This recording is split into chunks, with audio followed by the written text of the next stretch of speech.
I shall tweet it out to the Twitterverse.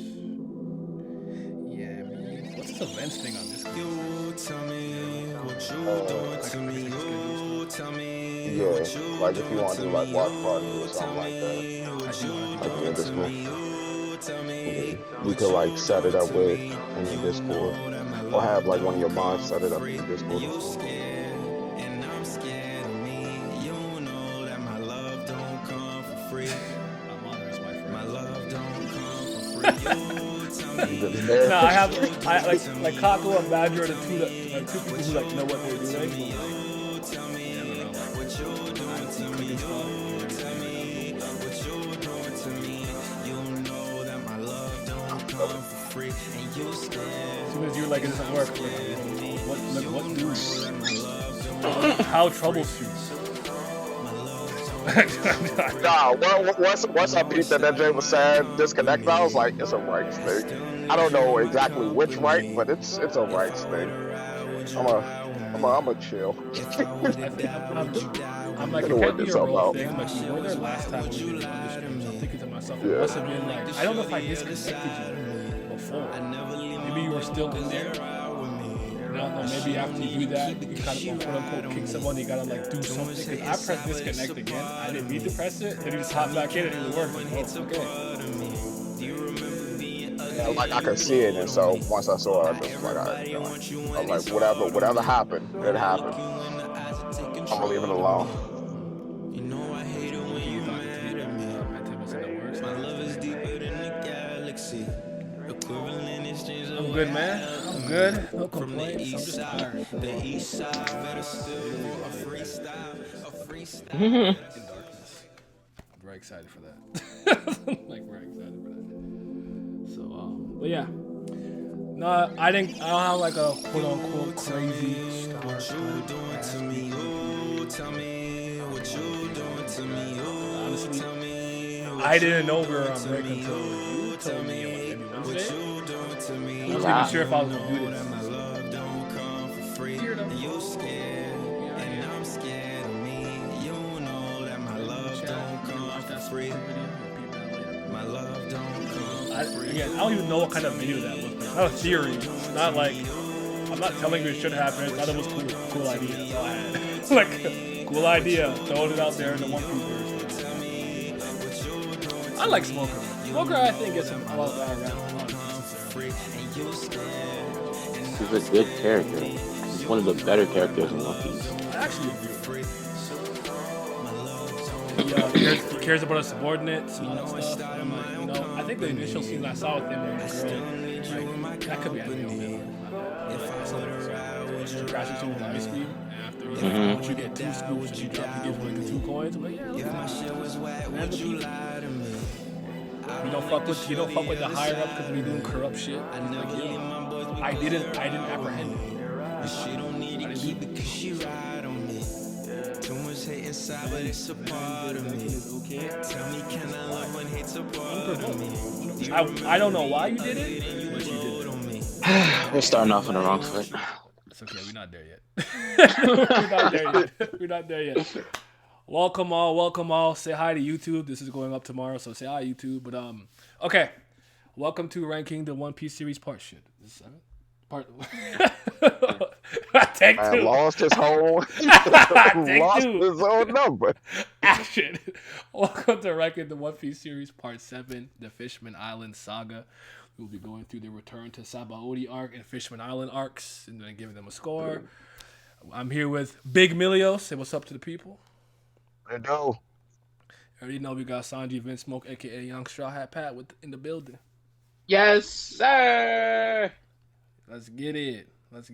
They said good start. Hey man, we already know I'm unprofessional. But yeah, I didn't think too many people would particularly be like mad excited for this stuff. Cause it's like 2 arcs. One of them's very short. Do you consider Return to Sabaody an arc, by the way? Yes. What about Logtown and Reverie? Some people don't consider them that. I consider anything an arc if it says it's an arc, personally speaking. Yeah, I it has consider its them own an name, intermission. right? I consider them an intermission. More so than an arc. Like they're like the thing that crosses over to the next. So it's like a brief intermission to me. You know what? That makes sense. because the anime added some of the stuff that Oda said he wanted to do with like Daddy, the father, and stuff like that too. And then I think Sanji had the cooking match with that one girl with the elephant fish tuna and all that stuff. So yeah, I actually remember the anime version too. What's up? Yo. Okay. So actually, just real quick, and I don't know if you know this, Miller. I don't know when you actually when did you get into One Piece? Like when did you start watching it / reading it, whatever? Off and on for like the past 2 decades. So like I first peeped it when they came on like I think it was like Adult Swim or Toonami, one of the two. Okay. It was like late at night, and this was like early 2000s or so. Yeah. And then after that, I've been watching. I think the first episode I saw of it was like when he was in Impel Down, and like he was fighting against. I think it was Magellan. Like he hit him and then he got poisoned. Okay. And he was like, ah! I am poisoned. To quote Jimmy's game, I am poisoned. I am getting hungry. Pretty much. And then after that, like off and on, and then like early 20 teens, I just binged like through the whole series up until I think it was like Dressrosa, where that man went until like got daggone fourth year. Okay. So you were kind of on and off, because for me it's been about 16 years. I think I was about 11. Because I asked that just so I can kind of put it in the context, because I don't know how many people know this, because I don't know how people are new. When Oda took that, when we were going on the time skip, he took a 5-week break, like in real life. So for a month and a week, I had no One Piece, and I was suffering, like truly suffering. I was not okay in high school. I was suffering, bro. Like you don't understand, like.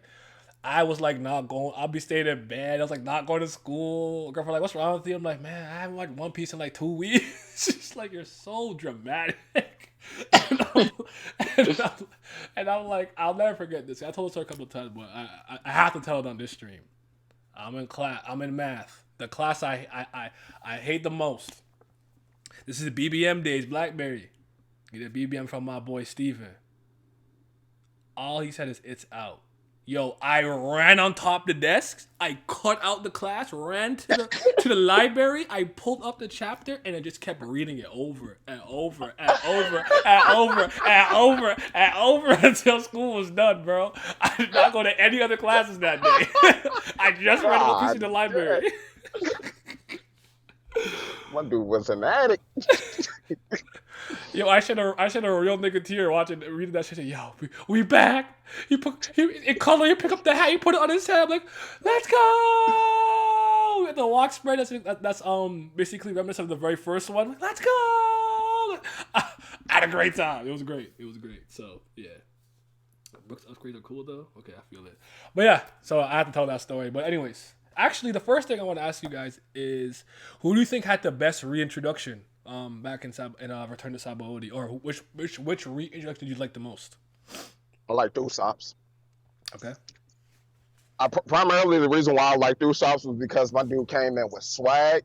My dude came in with confidence. Yes, sir. And on top of that, the way him and Nami was like posted up, I was feeling it. And I'm gonna say this right now too. Bump Kuina, I want him to get with Nami. Okay. Oh shoot! What about you, Pat? I have a strong suspicion I know who, but I could be wrong. No. Honestly, I'm reading the chapter. It first started off with my man Sanji. I'm like, look at him. His hair parted to the other side. I can see the other eye now. He over here hard eyes at every single woman he see. I'm like, okay. Then next thing you know, a whole galleon warship gets sliced up. I see this nigga Zoro. I got up on the wrong ship. I said, nigga. That was gas for real though. Like I was like, okay, you know what I'm saying? The little Mihawk callback, you know, like it all came full circle. It was beautiful. But it was like a raw moment, but like also keeping in tandem with Zoro's gag of never knowing where he is. So I'm like, oh, that was perfect. That was like, that's probably like my answer too. Like it's Zoro. Like I thought it was perfect because of that reason. Like okay, you kept the fact that he's always lost, but you also added like some rawness to it. Like, he just cleaved the ship in half underwater. Like, bro, what? Yeah, he's nasty. Um, my other one would probably be Sanji, just because like I noticed all those little things like, oh wait, hold on. His hair to the other side. Hey, little baby hairs coming in, little chin, little chin. Yes, sir. I was feeling it. I was like, okay, that's my guy. Chopper had a funny one. I'm gonna the same thing. Like, Chopper had a funny one because like he was like following the wrong people on the Luffy gimmick. How do you feel about Robin's? Like Robin's, like her sneaking around because the Revolutionary Army was still there. How do you guys feel about her reintroduction? I thought it was pretty dope. Um, it made her seem like a little aloof, more so than anything. But you know, it was more so towards like what they was trying to, I guess, go for, so to speak, because of the Revolutionary Army affiliations. Okay. But I think it was pretty cool. It wasn't nothing too special to me though. Okay, well, I'm a Robin fan, that's why I asked. He's my second favorite character. Yeah, I'm in the same boat. Like, it kept in line with her image at the time, how she was like more in line with espionage and stuff like that, staying behind the scenes, being hidden. I was like, oh, okay, that's Robin. She chilling, she hiding in the shadows, waiting for the rest of them to come through. Mm-hmm. So it was cool. What about Born to be Wild? Born to be Wild. Oh, bro. Born to be That was Wild. kind of dope. I like the song. Soul King, yeah, I like that, right? Yeah. Yeah, I was like, where the VIP tickets at, man? I'm trying to see Soul King up close. Yes, sir. I need to be in one of those little box seats up front. You know what I'm saying? With the drink, and then bringing me food. Like, I'm trying to see Brooke up close. Cause for anyone who doesn't know this, I mentioned this in the I almost said Shadow Asgard arc. That's crazy. That's Moria's move. The Thriller Bark arc. That I didn't like Brooke initially. By this point in the series, I had warmed up to Brooke, so I was actually happy to see it. By this point, I was cool with it. So I was like, hey, it's good to see my skeleton man. Afro out. You know what I'm saying? So that was cool. Actually, quick question: did any of you guys initially think that Zoro had like, oh, he got the demon, he got a hawk eye in his eye? I'm like, bro, I never bought it. I'm like, it's just a scar. Like, literally, he's scarred. I thought the baboon that copied Mihawk just fucked him up. That's all I thought. I just thought the baboon like clapped him. I was like, yeah, that's what you get. You'll be all right though. You'll learn. Yeah. Cause I remember the cool thing that I can do about these streams is I remember how the community was, at least like the forums I was in were, and there were so many theories. Like, someone thought that perhaps I'm not kidding, Mihawk transplanted one of his eyes into his eye. I said, bro, what is going on? They're like, he unlocked the hawk eye. I said, what is even the hawk eye? Like, I know his eyes are good, and he's gonna be called the clairvoyant and whatnot, and he can see. I would argue he could like process a lot of information really well and really slowly. Like, you remember in the war in Marineford when Luffy's speeding around and he's just looking and he cuts him easily, like you're within range. Like, okay, that's a thing, but bro, what? Unlock the hawk eye? What's going on? Oh shoot! Is it Sharingan? I remember one person was talking about like he had like a demon eye or something like that, like back in the early teens. They were saying, yeah, he got like a demon eye, the eye of Ashura in his head, and he's gonna be able to do so many crazy things. Like, I remember hearing like a lot of that stuff too. Unlock the Hawkeye R. Yeah, the demon eye was one I heard a lot too. The demon thing too, because of like his Ashura or whatever. No, not Ashura. Yeah. And his demonic People still nature. believe that theory today. Yeah. I see. There's actually this one picture of Zoro that I really like where he looks demonic. I don't know where it is. I'll have to find it after. But yeah. Yeah, I had to ask that because I just remember, like, I think I know some people still believe, but at this point it's not something you hear often. I mean, they've gone off the deep end. They're talking about Zoro killing Kaido. They've just lost their fucking minds. But but I remember, like, no, like, it's just he just lost an eye or it's damaged. Like, maybe he could open it and can't see. I don't know, but like, I just thought, well, I don't know. Would you have liked him to get an eye patch? Just out of curiosity. I remember thinking that originally, like, oh, I get an eye patch. I'm happy. I've changed my mind now, but I'm like, oh, I patched that, bro. Nah, that's I Scott don't adds think it would character. work for him. That Scott adds character. I think it adds Hmm. like a lot of character. It tells a story in itself, like because it gives you like some sort of intrigue towards it that makes you go, I wonder how you got that. But Yeah. it's something Also simple. that, and I've always liked the fact that Zoro is Luffy's right hand man, and he can only see out his right eye, and Sanji is Luffy's left hand man, and he only looks out his left eye. So I always thought that was pretty cool. Okay. I probably didn't. I didn't I get didn't that. even think about that. Yeah. The left and right wings of the Pirate King. Hmm. Okay, so who was your favorite redesign? I'm gonna start first. I loved Frankie's redesign. Frankie was my favorite, and it wasn't even close. And that was the most contentious redesign.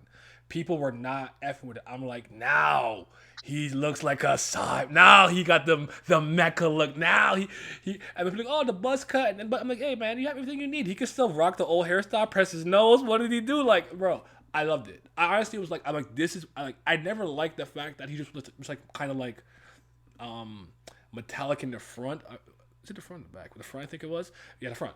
And I was like, it made sense because of the way he had to repair himself after getting like hit by the train. But I was like, now this is a cyborg. I could really get behind this. I loved it. I don't know how you guys felt initially. Did you not like it? Did it grow on you? How do you feel about Frankie's design?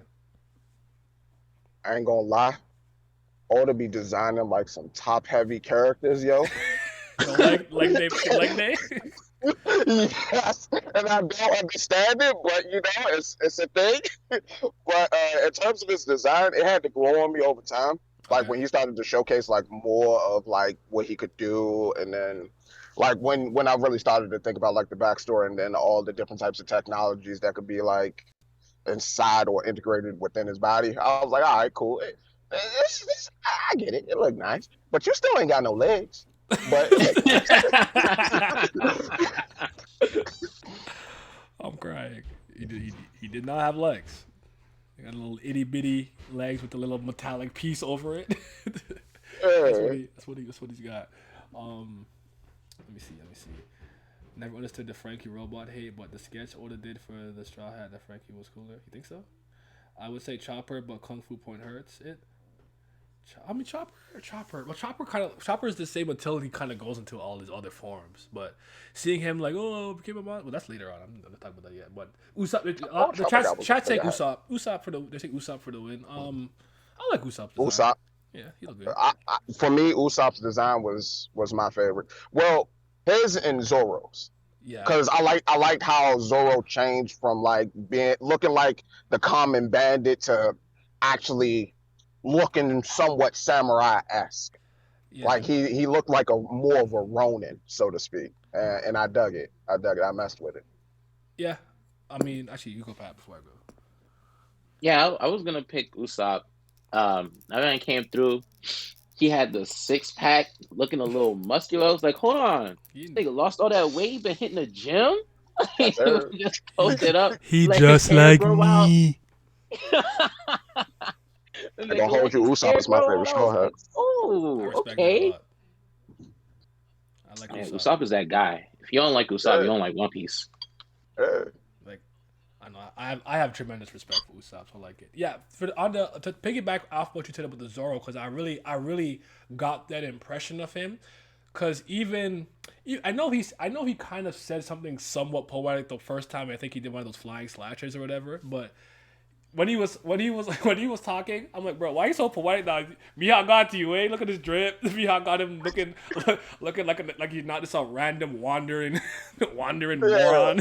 He look and I like when he takes it off. He just takes his arms off the sleeve. Like that's raw. Like I like that. So, Yes. that's clean. Yes. God. Yeah. What's old boy name from Final Fantasy X? Orion? I can't remember his name, but that dude. Every single time I saw him do it, it reminded me of that guy. Like him whenever he like attacked, like whenever Zoro just dropped like the sleeves. Mm-hmm. Yeah, because Oran puts his hand like through the front a little bit like Itachi. Yeah. Yeah. Yeah. But yeah, Zoro. after Zoro, see Luffy. I heard some people say Luffy. Luffy kind of looks the same to me. Like he looks literally the same with Scar. But so I don't dislike it, but I don't know if that was a redesign more than it was updated. Like you got burned in the chest. Here's the scar. I mean, you know, he had a little frills on his shirt this time, looking a little different with the long sleeves. A little sash. Yeah. It's not. I don't know. It's not that different, but I mean, but I like that. I think for Luffy, you want to change it up, but you want to keep it kind of, Luffy-esque. So I wasn't mad at it. Let me see. Sanji was the same for the most part. No drastic change. Yeah, but that beard though. That hair flip though. Usopp made over TP. And he had the yes he did. And he had the bucket hat. That was clean. All Luffy did was put on sleeves. He said no more tank tops. Oh shoot. What redesign did you probably like the least? I'm not saying you have to dislike it, but your least favorite redesign when they came back. Nami. Talk about it. Because I preferred the short hair, and she wasn't wearing clothes. I was like, come on, bro. She here with some jeans and a swimsuit top. Like, might as well be a bra. I'm like, you couldn't have given her something else? What you mean, man? Free the nip. What you mean? Hey, bro. Feminism, bro. That outfit, that's not it. The rest of her outfits after Dressrosa, I'm fuck with all of them. But up until then, she was not wearing clothes. Like this pre-time skip, Nami had fashion, bro. Like she was dripping. Every time she went to a different island, she had a nice outfit on. And this shit, I was like, what is this? Oh, So I don't dislike Nami's design. Like, yo, read a nip. But yeah, that's probably my least favorite one. I was just like, okay. Like it didn't move me. I was just like, all right, cool. Nami's back. Like that's kind of the best. That's the best I got for her. Really, I like Robin's for the most part. Yeah, Sanji. I love Sanji. I always thought Sanji had the best like drip on his crew personally for the most part. So that didn't change. But yeah, free the nip. Debonair look. Say like the debonair look. I mean, Sanji be coming with the Louis Vuitton suits. Yes, sir. But okay, go ahead. I thought you were gonna say something. No, I was gonna say I think my least favorite design was like Chopper's. All he did was change his hat. It went from a top hat to like a bucket like snow hat. So I mean, yeah, I'd say Chopper. You're not wrong. Let's go order. La may have the best hat in the game though. La's hat is competing for top one. And the joke is, I didn't like his new hat initially. I like the brim with the full circle around like Luffy's, not with the like whatever. I'm like, you know what? It grew on me. Like, this hat's kind of cool, man. I like it. Robin looks too similar. I like it. I mean, I don't need Robin. Will always look great to me, so it is what it is. But okay, let's kind of talk about some things that happened. Like, we're gonna talk about this. We're gonna talk about the Marco Black and the fake straw hats, because that shit was giving me life, brother. Talking about, I have a $4 million bounty. My dad and look, bro. Look at this guy. Who is this? Who are you? We don't believe that you. That shit was so funny. Oh my god! I was like, who was this big fat ass nigga with this bootleg 99-cent straw hat? Like, bro, what? They said I'm Straw Hat Luffy. I was like, never in your life, bro. You capping over there. Nah, I honestly thought it was so funny. And obviously Luffy's dumbass would follow the wrong Zoro Sanji first. I'm like, bro, like he said, y'all getting along so well now. I'm not gonna hold you. I kind of felt like I was like, Luffy, what you doing, my boy? Like, come on now, you know what they look like. Like, why are you following them? They don't even. It's the clothes. It's the clothes. Nah, to me, the thing that I really loved about this, this moment and this happened, like, oh, like it's like One Piece is back. First of all, it's 5 weeks I waited. One Piece is back. The humor is back. We're getting back. Like everyone is reconnecting. We're, you know what I'm saying? Like Luffy's still stupid. Like it's just like everything was great. Like I love it. Like That's why I'm like, bro, I'm literally having the time of my life. And what I appreciate about this moment is that it highlights something in One Piece that I used to call broken telephone. And in hindsight, it was the stupidest way to fucking phrase it. But perception versus reality, right? And One Piece, one thing I've always kind of enjoyed, like it gives me a little like personal kick, is that like when they start speaking about when like regular people in fodder kind of speak about what's going on and they have no idea. They're like, oh, I thought Straw Hat Luffy was 8 feet tall. Bro, what? I'm taller than Luffy. Like, he's not that tall. And then, like, I don't know if you remember back in, like, East Blue, they'd be like, what? Devil fruit's real. What's going on? Like, right? And after, like, by the time we're in the Grand Line, like, everyone has a devil fruit. Like, when Nami fucking freaked out in Whole Cake Island to, like, talk to the alligator, Luffy's like, if this is, like, shocking you by now, like, I don't know, like what have you really been doing? You know what I'm saying? So it's like I've always enjoyed the fact that like there's a lot of people who hold a certain belief and talk about it and it permeates throughout the world, and then there's like the reality. So people are probably like, oh shoot, that really is the Straw Hat Luffy. Oh man, and he's over there talking shit with his little gun in his hand, little pistol. Like, bro, you have a pistol? You're not nice. It's like equivalent trying to throw a shuriken in Naruto. Get hit by a shuriken in Naruto, you trash. So GG's. She gave me life, man. I love those niggas. They're so funny to me. DeMarco. Yeah. Oh God, that was good. What's your favorite fake straw hat design? What was your favorite one? It's Nami. It's Nami for me. Nami with the pot belly, with the pregnant belly. Like, bro, why? It's Nami, bro.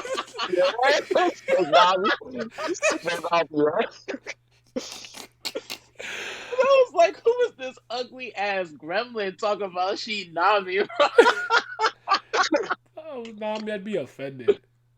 And I also really like that, like, Nami's one of the first people that show up or in the bar, and obviously they're talking their shit, and Nami's like, whatever, man, like, like you got it over there, like, you not Luffy, you, like, I'm coolin'. Like, that was all good, man, that was good. I really, really think that this reintroduction arc, like, bringing it back to return, is really solid. Like, I think it's a great way to kick off the post-time skip. Law Hat and Sword, the best part of him, really? Fake I go one step further. I think it's one of the best arcs in the entire series. To be completely honest with you, I think it's my second, maybe, I don't know. It's definitely I think one of the better post-time skip arcs. But I'm not mad at that. But tell me why you think that though. Tell me why I speak on it. Because I mean, I wasn't in the mud like you, but I was also there when One Piece manga went on break. Like, I was coping because the anime was still going on, so I was enjoying that. But whatchamacallit, you know, I'm waiting for a new One Piece chapter. Like, this is the time I used to be reading Naruto and Bleach every week. So I was like, Naruto and Bleach was kind of slipping a little bit at the time, and One Piece wasn't coming out. Then it came. I was like, let's go. First, he has Zoro cutting up the ship.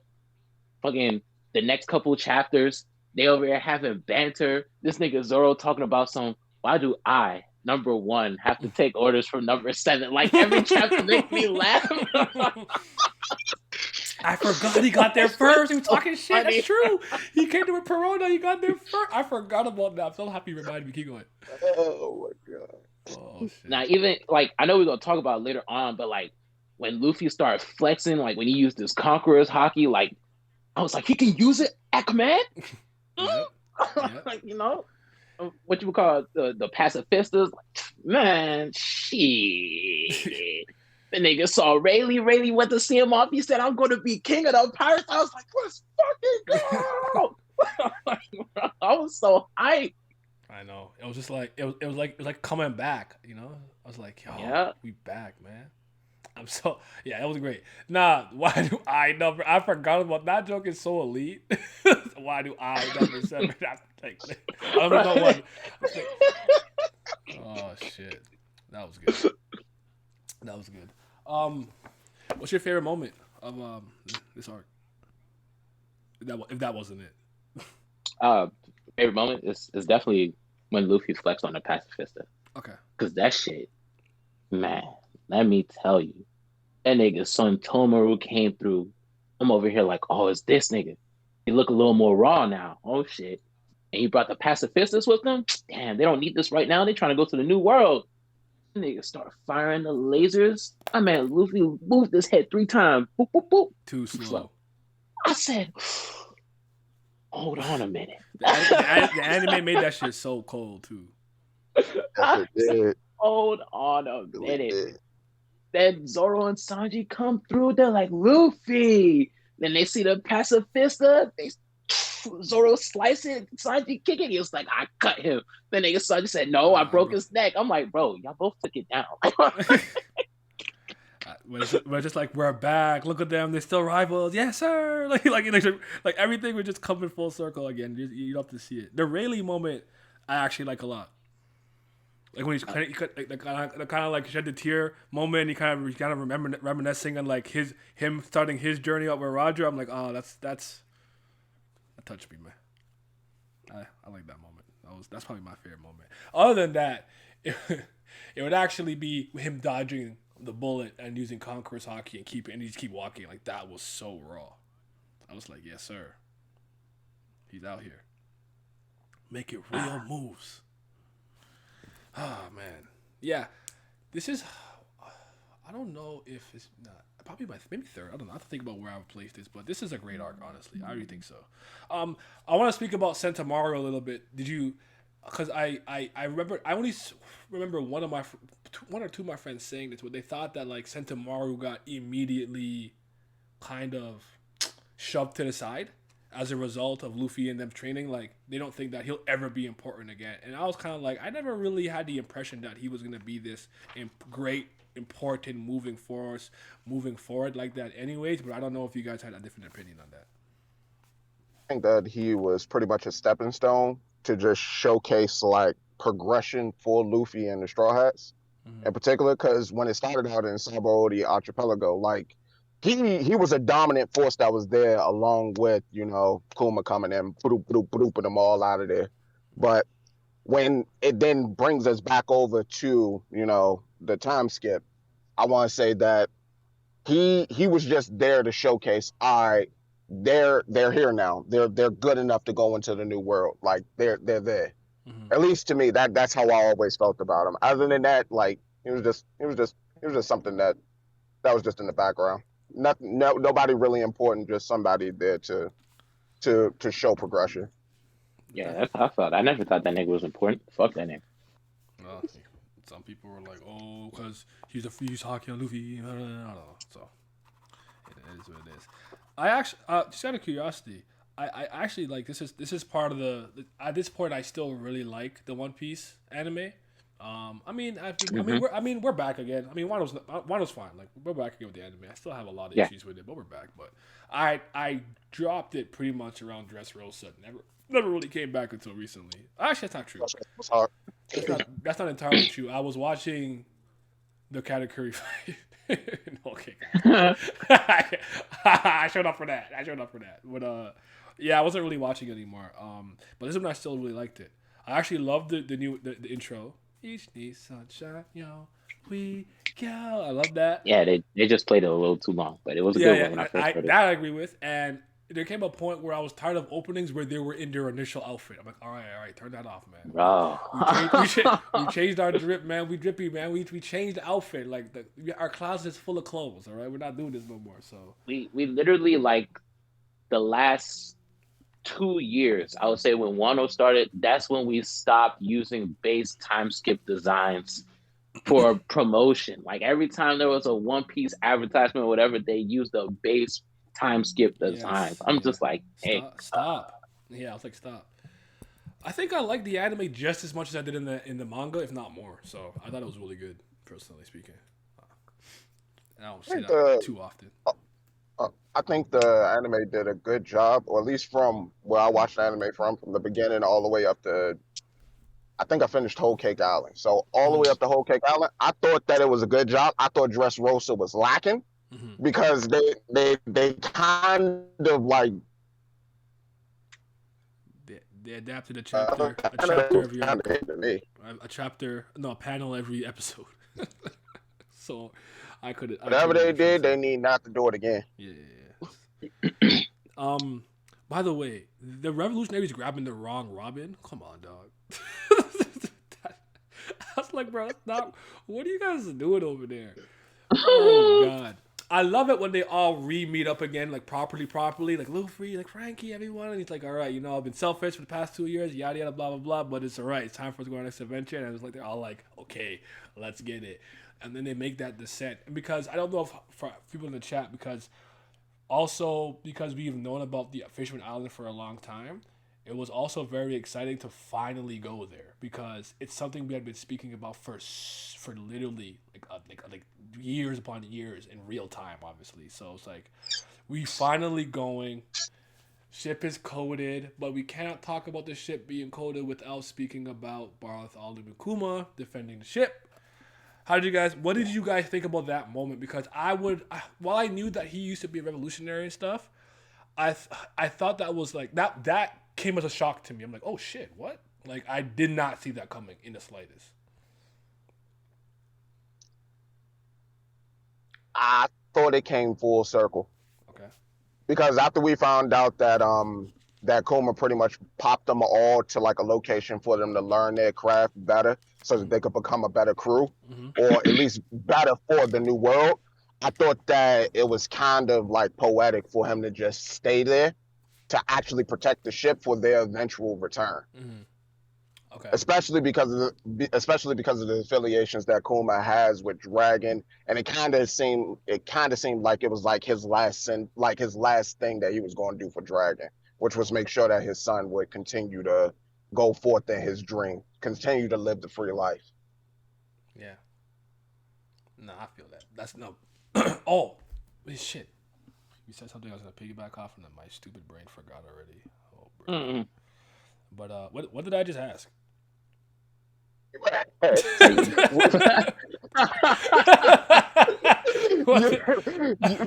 you asked how did we feel about Kuma protecting the ship? Oh, okay, yeah, okay. So Yeah. I didn't know. I don't know how you guys read him initially. I didn't know how to read him. But when I saw the ascended forward and after the Ivankov thing come full circle, I'm like, okay, maybe Kuma's not like the bad guy I think he is or whatever. But I was definitely thinking he was an antagonistic force. I didn't think he was gonna be like an ally with us. So I think that's why I was like, oh wow, he defended the ship. But like it made sense to me when I thought about it. But I don't. What about you, Pat? What were you thinking about that moment?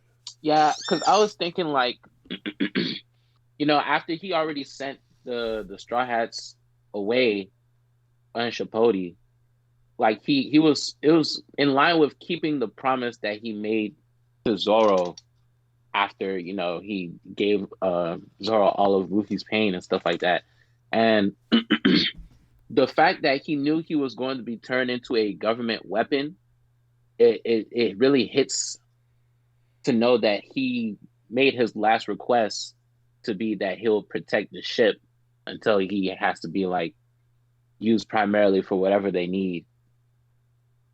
Yeah, so I thought it was really good. All right, that's solid. I don't know if there's anything you think we forgot to touch on in this arc. Pretty much. Duval popping back up. Oh shoot! Oh, yeah. I love. You know what? I love that nigga. Fair enough. Handsome. Handsome. Me? I'm like, bro, no one's talking to you. Stop winking at me like that, you freak. So. Duval was like the perfect comic relief, yo. Like he was just hilarious. Ever since he got his face stomped in, yo, every single time he tried to wake, that shit was it was a goddamn disaster. That man's face was fighting its own muscles. So like, what's going on? Like, just wink, bro. Like most, the worst thing that happens when people try to wink is they blink. Like, bro, why is your face doing that? So that feels funny. Okay. Nah, I'm happy you brought him up because I definitely forgot about the Tobio riders, Flying Fish riders. Anyways, what would you give this saga out of 10 if you had to grade it? Milios. Turn to Shibodi? Yeah. Oh, Milios. 10. Oh, well, Pat, 10. Thinking about everything, the comeback to me, it is definitely like one of the most hype arcs, like in totality in the series. Well, not in the series, but in the time skip. Okay. I'd give it like a 9. I get a 9. Okay, that's where I'm at. I'm at a 9. And you guys in the chat, what score would you give the would you give Return to Sabaody? And before we move on to Fishman Island, I have two questions. First one is because you hear me, because I talk about this pretty often. I want your opinion on this. Kind of, because I don't know how much One Piece like banter you pay attention to. The less you pay attention to, the better. This fan base is awful. Stay away. But I clown them. I'll be honest. I clown them. okay, They're terrible. I'm on past gimmick. Don't gacha games. I love them, but don't get it. Like don't play them. Like turn it off. Like the other thing. Like don't do it. When it comes to Kid and Luffy, what people like to kind of compare a lot of the time is like the way they entered the new world. Was it better to go in guns blazing, or was it better to stop, prepare, and then enter? I want to know if you think there's a better method. Is it just dependent on how lucky you are, or you don't, or do you think it's kind of a moot point? Like it doesn't really matter. I think it don't necessarily matter because at that point you're arguing against personalities. Mm-hmm. Everybody has their own rhyme and reason or way that they want to approach something. There's no really direct way for you to approach it. Either way, they were going into dangerous territories that were governed by Yonko. Like there was no correct way to go into it. They could have planned, and then you seen what happened when Luffy planned. He went into a territory that was governed by Big Mom. Granted, it went in his favor, but still did that. And where Eustace Kid, the issue with him is he was just in the wrong place. They was actually doing the damn thing. I think most no, Roach beat not Cracker, but what was his name? Snacks. Roach beat him. Like, and he probably just winded up stumbling into him. For Eustace Kid, I think he was just in the wrong place in the wrong time. But other than that, what we heard before that happened, they was pretty much running around. They was pretty much doing everything. And on top of that, he had a good alliance when he went into the new world, or after he got established in the new world. So I don't think there's any sort of rhyme or reason. It's just how it all turns out for you. Just do what you feel is best. Okay. In my opinion. I mean, Pat, do you want to jump in on that, or do you want me to use my? No, I agree. Planning is smart.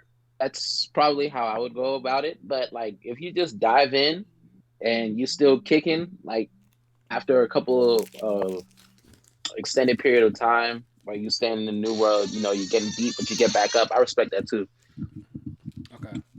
Because for me, I would argue that I've never seen one as a better option. I've probably said this a couple times before on stream, so I'm sorry if I repeat myself. I'm starting to get to the point where I've said so many things so many times now that I feel bad repeating myself. But I kind of compare it to how I get into online fighting games, right? I do not jump straight online, get my ass beat, and learn that way. I don't actually learn well doing that. That doesn't work for me. That's not a method. That's not a method that makes me get better. If you just whoop my ass. Thank you for the gift sub. That was loud in my ear. Oh, I scared to my heart. Yo, Kira. Oh my god, my heart jumped, bro. I'm sorry. I was ready for that alert. But thank you for the gift sub, Jack. I appreciate it. So what I do is I work on my combos, my spacing, my zoning. I learn what's safe on block strings, all of that, everything, before I really go online. And I might just kind of play with some friends or some computers, because I think you could still use the computer for training for certain things. And then I go online. And I would argue exactly what happened to Luffy kind of happened to me. I'm pretty much unstoppable until you reach a certain tier. And then you have to just overcome that wall on your own. Like that training and that basic training and preparation could only take you so far. You still got to just go through the experience. But conversely, I know a lot of my friends, they get a fighting game, they just go online, they get their ass whooped for a month, and then they start to get better and better and better naturally, which I would argue what Kid did. I don't think any method is necessarily better. Like you said, kind of tailored to your personality, and the outcome is probably going to dictate how people feel about it. Kid lost an arm, blah, blah, blah, yada, yada. So they think probably maybe he should have trained more, but I don't think his way of going about it was necessarily better or worse. So yeah, that's my 2 cents on it. The other question I'm actually going to save to after. I didn't forget. I have a circle. I wrote it down. Okay. So 9, 10. Okay. Now, guys, we're on Fishman Island. So we'll be talking about the Fishman Island arc. So we're moving to that. And I do got to say, I actually very, very much enjoy the journey to Fishman Island. Before we even get there. when Nami's talking about the currents, or what did Luffy say?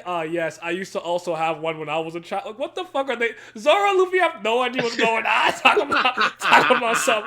I used to have one too as a kid. Oh, it's a mystery current. I'm howling. Frankie got the nipple lights. I'm crying, bro. Like, even though oh wow, how did I talk about Caribou? I'm so sorry. How did I forget about Caribou? Real quick. Yeah. Caribou and his Caribou brother. snuck Oh, on. new super rookie. Yeah. How are you feeling about him? Hello. Yeah. Yes. How do you feel about Caribou? Like, do you like him? Not like him? What is he I for you guys? feel he's a wasted character, but you know, it is what it Nah, speak on it. Speak on is. I feel like because I can't really speak on it just because of the fact that he kind of was just used to get information and then to hold that information for like an arc that happened like 5 arcs down the line. So or no, it didn't even happen yet. Like he didn't even reveal the information that he has yet. So he's kind of been used as like a placeholder for exposition later on down the line. Like, and to me, I feel like that's a waste, especially with the way that his personality was defined, the way that he approached things, his devil fruit itself. Like, it just feels like a waste of a character. Like, you could have put any placeholder Grimmer right there and just used him. Like, you didn't need to use him. You could have made him a more dominant force within the new world. But hey, you do what you do, man. To be honest, when I first saw Caribou, and I was like, oh, he's a Logia. Like, I hadn't broken the stigma yet of Logias being invincible, so I was a little worried. Okay. But then, like, I saw how easily they were handling him. I was like, wait, what? like, I was like, wait, what? Yeah. It was like a shock to me. I was like, hold on, trash, but he a Logia. What's going on? Yo, Frankie put that man in the barrel. When he showed up on the ship, and then whatchamacallit, he was hiding inside the barrel, and then Frankie was looking. He just took to look in and just fucking closed that shit. I said, bro, I'm crying. I was dead. I'm crying. Nobody was worried about that little nigga. Like, nobody was pressed. Like, nobody was worried. Like, they're like, bro, he's not a threat to us. But you speak on a very good point, because it kind of broke the stigma. And obviously with the introduction of hockey and stuff, that was part of the reason why. But it was that was actually when I properly learned about if you're a properly well trained Logia, even if you're caught off guard, you will reflexively turn into your natural element or state of being, whatever the case is. So if you're sand or thunder or whatever, and he doesn't have that. So even when Peckham's punches him, he's like, y'all be getting overconfident, whack him right in the stomach, right? So. Yeah, that's why I brought it up, because I thought the Logia point was the point that I wanted to make sure we got to. Okay, so back to the journey to Fishman Island. Yeah, like I actually had a great time just going there, just getting there.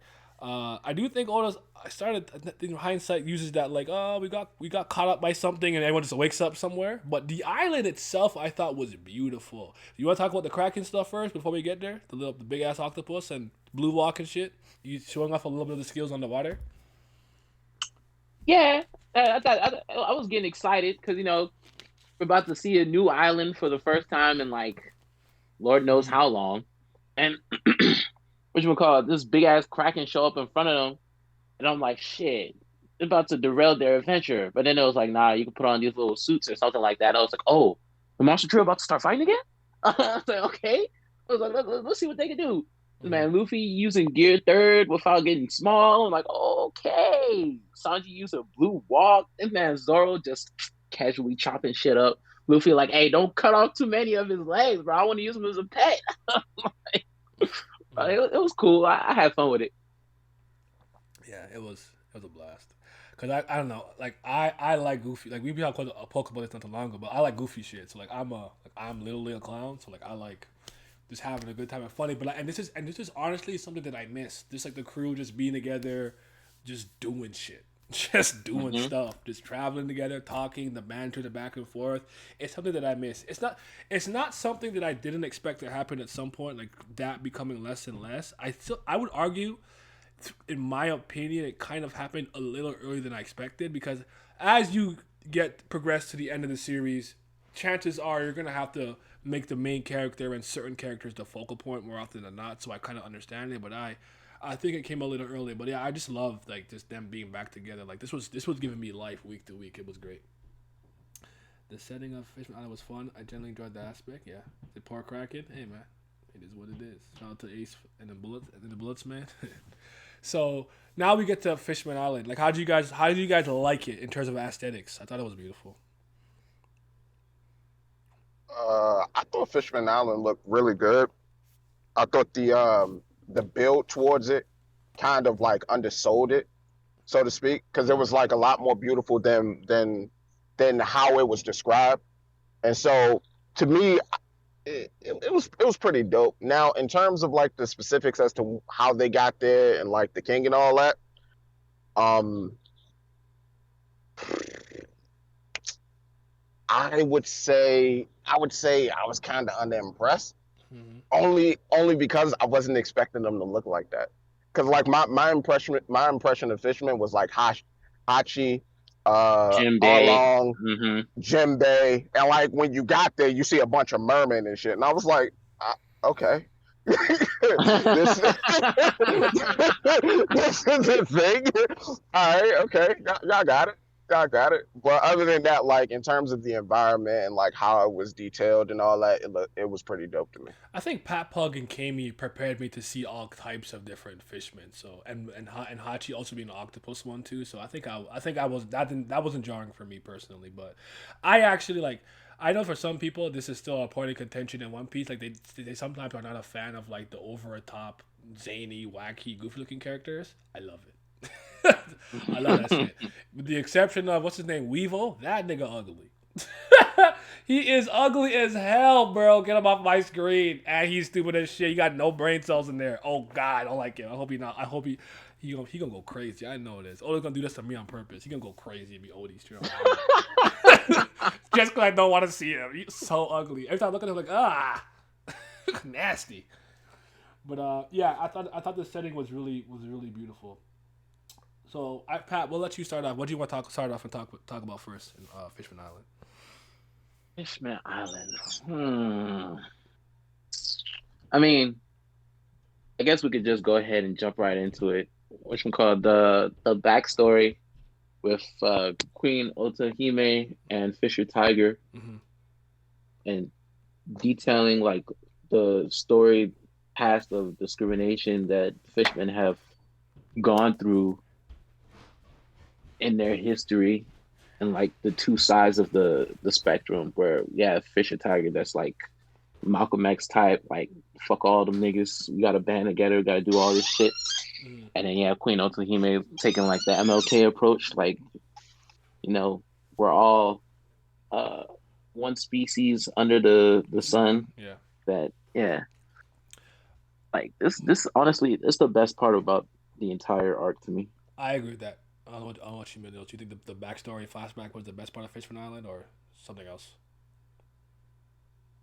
Um, the backstory was the best part of Fishman Island. I I'd agree, but there's also a part that I like a lot more, and Mm-hmm. that was when it was all kind of like gathered together. Okay. Oh Luffy, yeah, that's a good Zoro, and moment all too. of them, and then Luffy just walks forward and he does like Conqueror's hockey, knocking out 50K on 'em. Like Yes. that was kind of a hype moment for me. But in terms of like lore and all that, I really do like that, as well as like the type of or at least the backstory. I really do like that, Mm-hmm. especially how it ties into the fact that the fishermen were named the Sun Pirates and all that, and it kind of really like built that symbolism with the idea of everybody being one under the sun.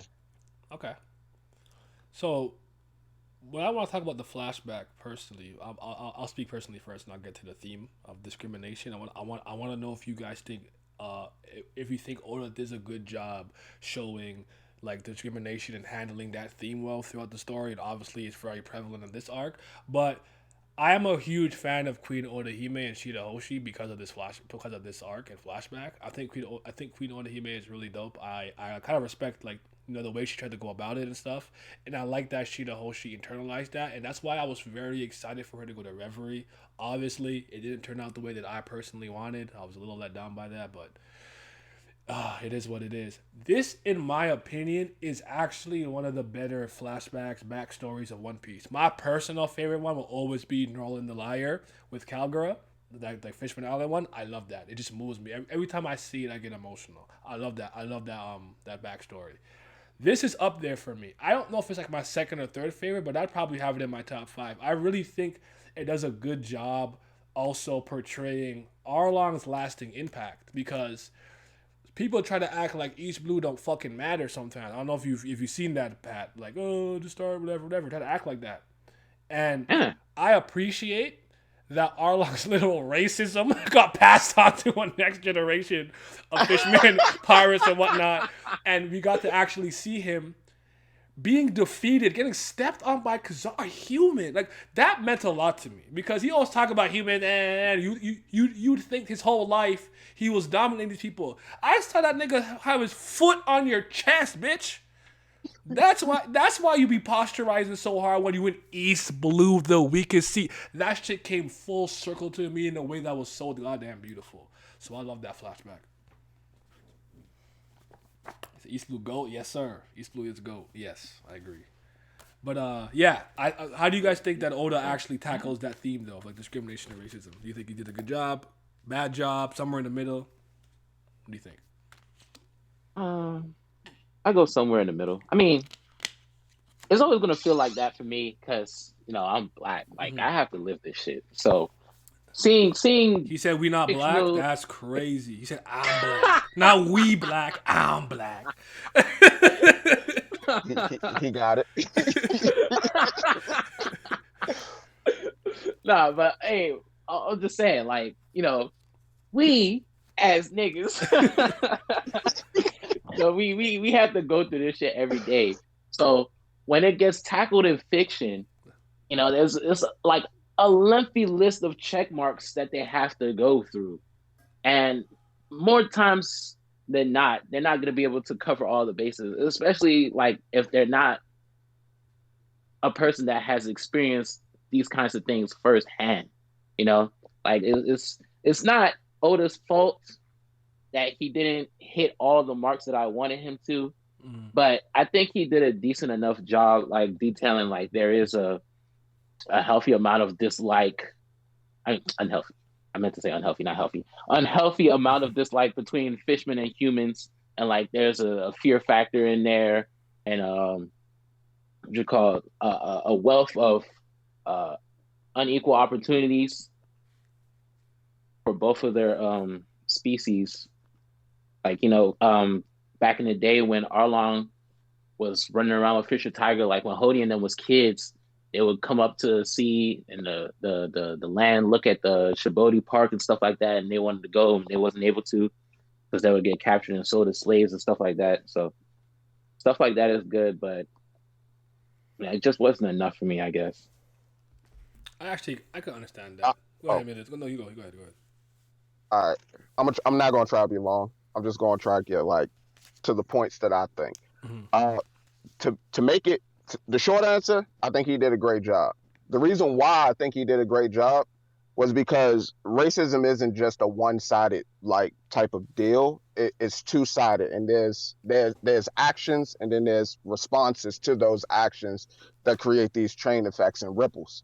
So the reason why I think he did a really good job, or at least from where I grew up at and like witnessing things, the one thing that he really did well was, all right, so the group of humans that had this sort of disdain and ire towards the fishmen and that would capture them and then sell them in slave auctions, he also created that resentment in them as well, the ones that was captured, and made them hate the humans as well.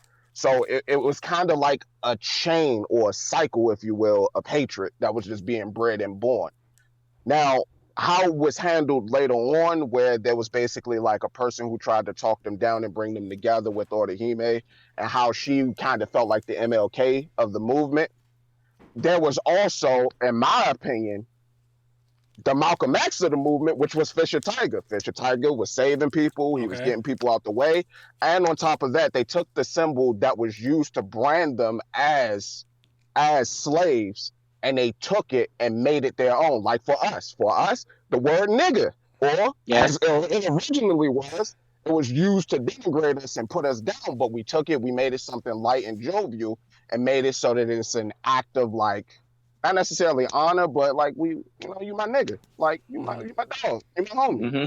And I really like how all those different aspects was pretty much captured, as well as like basically the sort of dissonance between like the factions within the Fisher Pirates, or the Sun Pirates, like with Jinbei, how Jinbei was pretty much active, and like he was more so with Fisher Tiger, whereas all along he was with them, but he wasn't really with them. He was like, man, fuck them, who them. Yeah. Fuck them. Fuck this little He kid. stepped on my chest. Yeah, You fuck don't this remember when he stepped on my chest?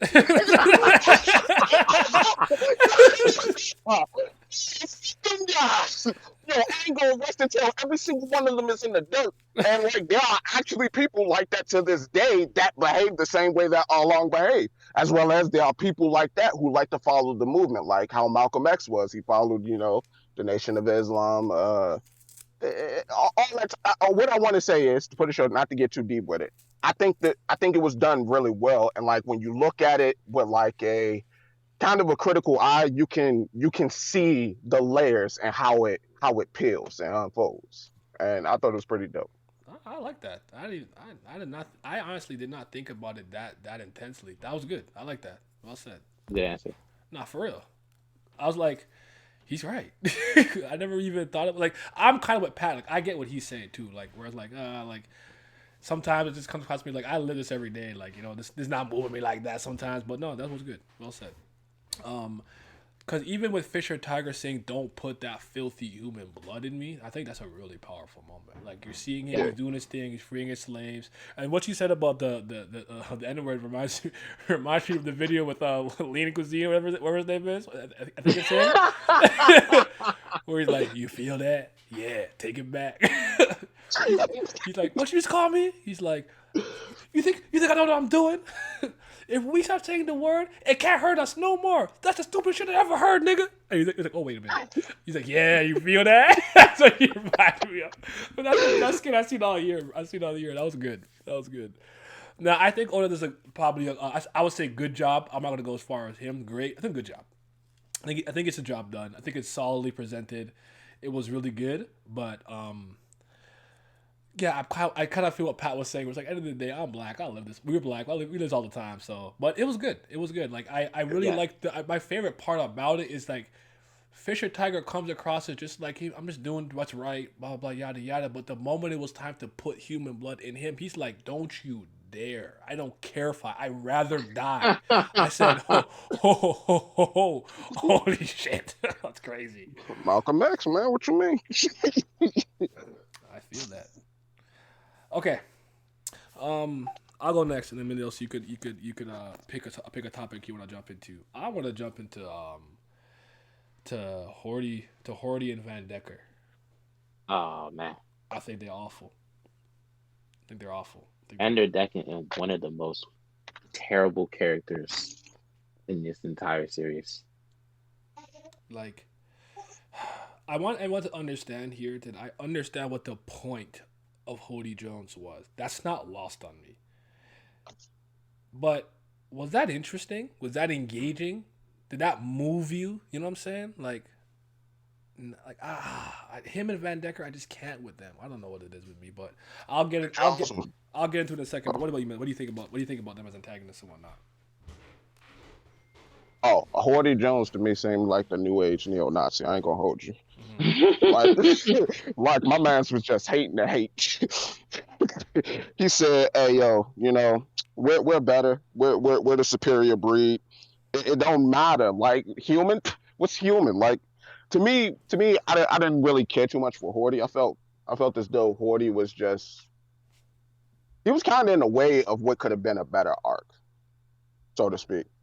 And if he wasn't there, I think that arc could have been better. And as for Van Decker is is the one with the snipe fruit, right? He put a mark on you and then it follow you. Yeah, get him all the way out of here, man. Yeah. In hindsight, he's way worse. I don't know how I didn't. I think I just deleted him from my mind. That's why I just don't think about him. So I was picked on Hody. He's worse, in my opinion. Yeah. I'll argue this. I don't know how you guys felt about this. What's up, Zodiac? Once Zoro beat him underwater, there was nothing he could do for me to take him seriously anymore. I'm like, you're not it. Like I don't know what it was about that. I never got over that moment. I'm like, you got beat by Zoro underwater. You're not nice, bro. You're trash. I don't care how many mollies you pop, and now you look like this. Nah, you trash. And I was right. Like that killed any real like power threat that he could pose. Does that make sense? I am still convinced to this day. I know this is probably a wild take. That if the Straw Hats didn't come, Jinbei could handle that. Some pirates could handle that. Easily. Get him, Aladdin, be good. I don't think Luffy needed to be there. I really believe that. I don't know if you guys agree with that. I agree. With Hody, is like the thing that peeved me the most was that he never experienced any discrimination firsthand. He was just a wannabe, and that's what really set me off. Because I was like, bro, you have all this hate, and you don't have any firsthand experiences to justify this hate. Everything you know is word of mouth. Mm-hmm. Like Arlong, I can understand Arlong. You know, he got stepped on. Nigga foot was on his chest. You know, he got his ass beat multiple times. All that shit. Fisher Tiger was a slave, you know. But this nigga Hody, I'm like, bro, you was sitting in your mama's house, chilling. You signed up for the army.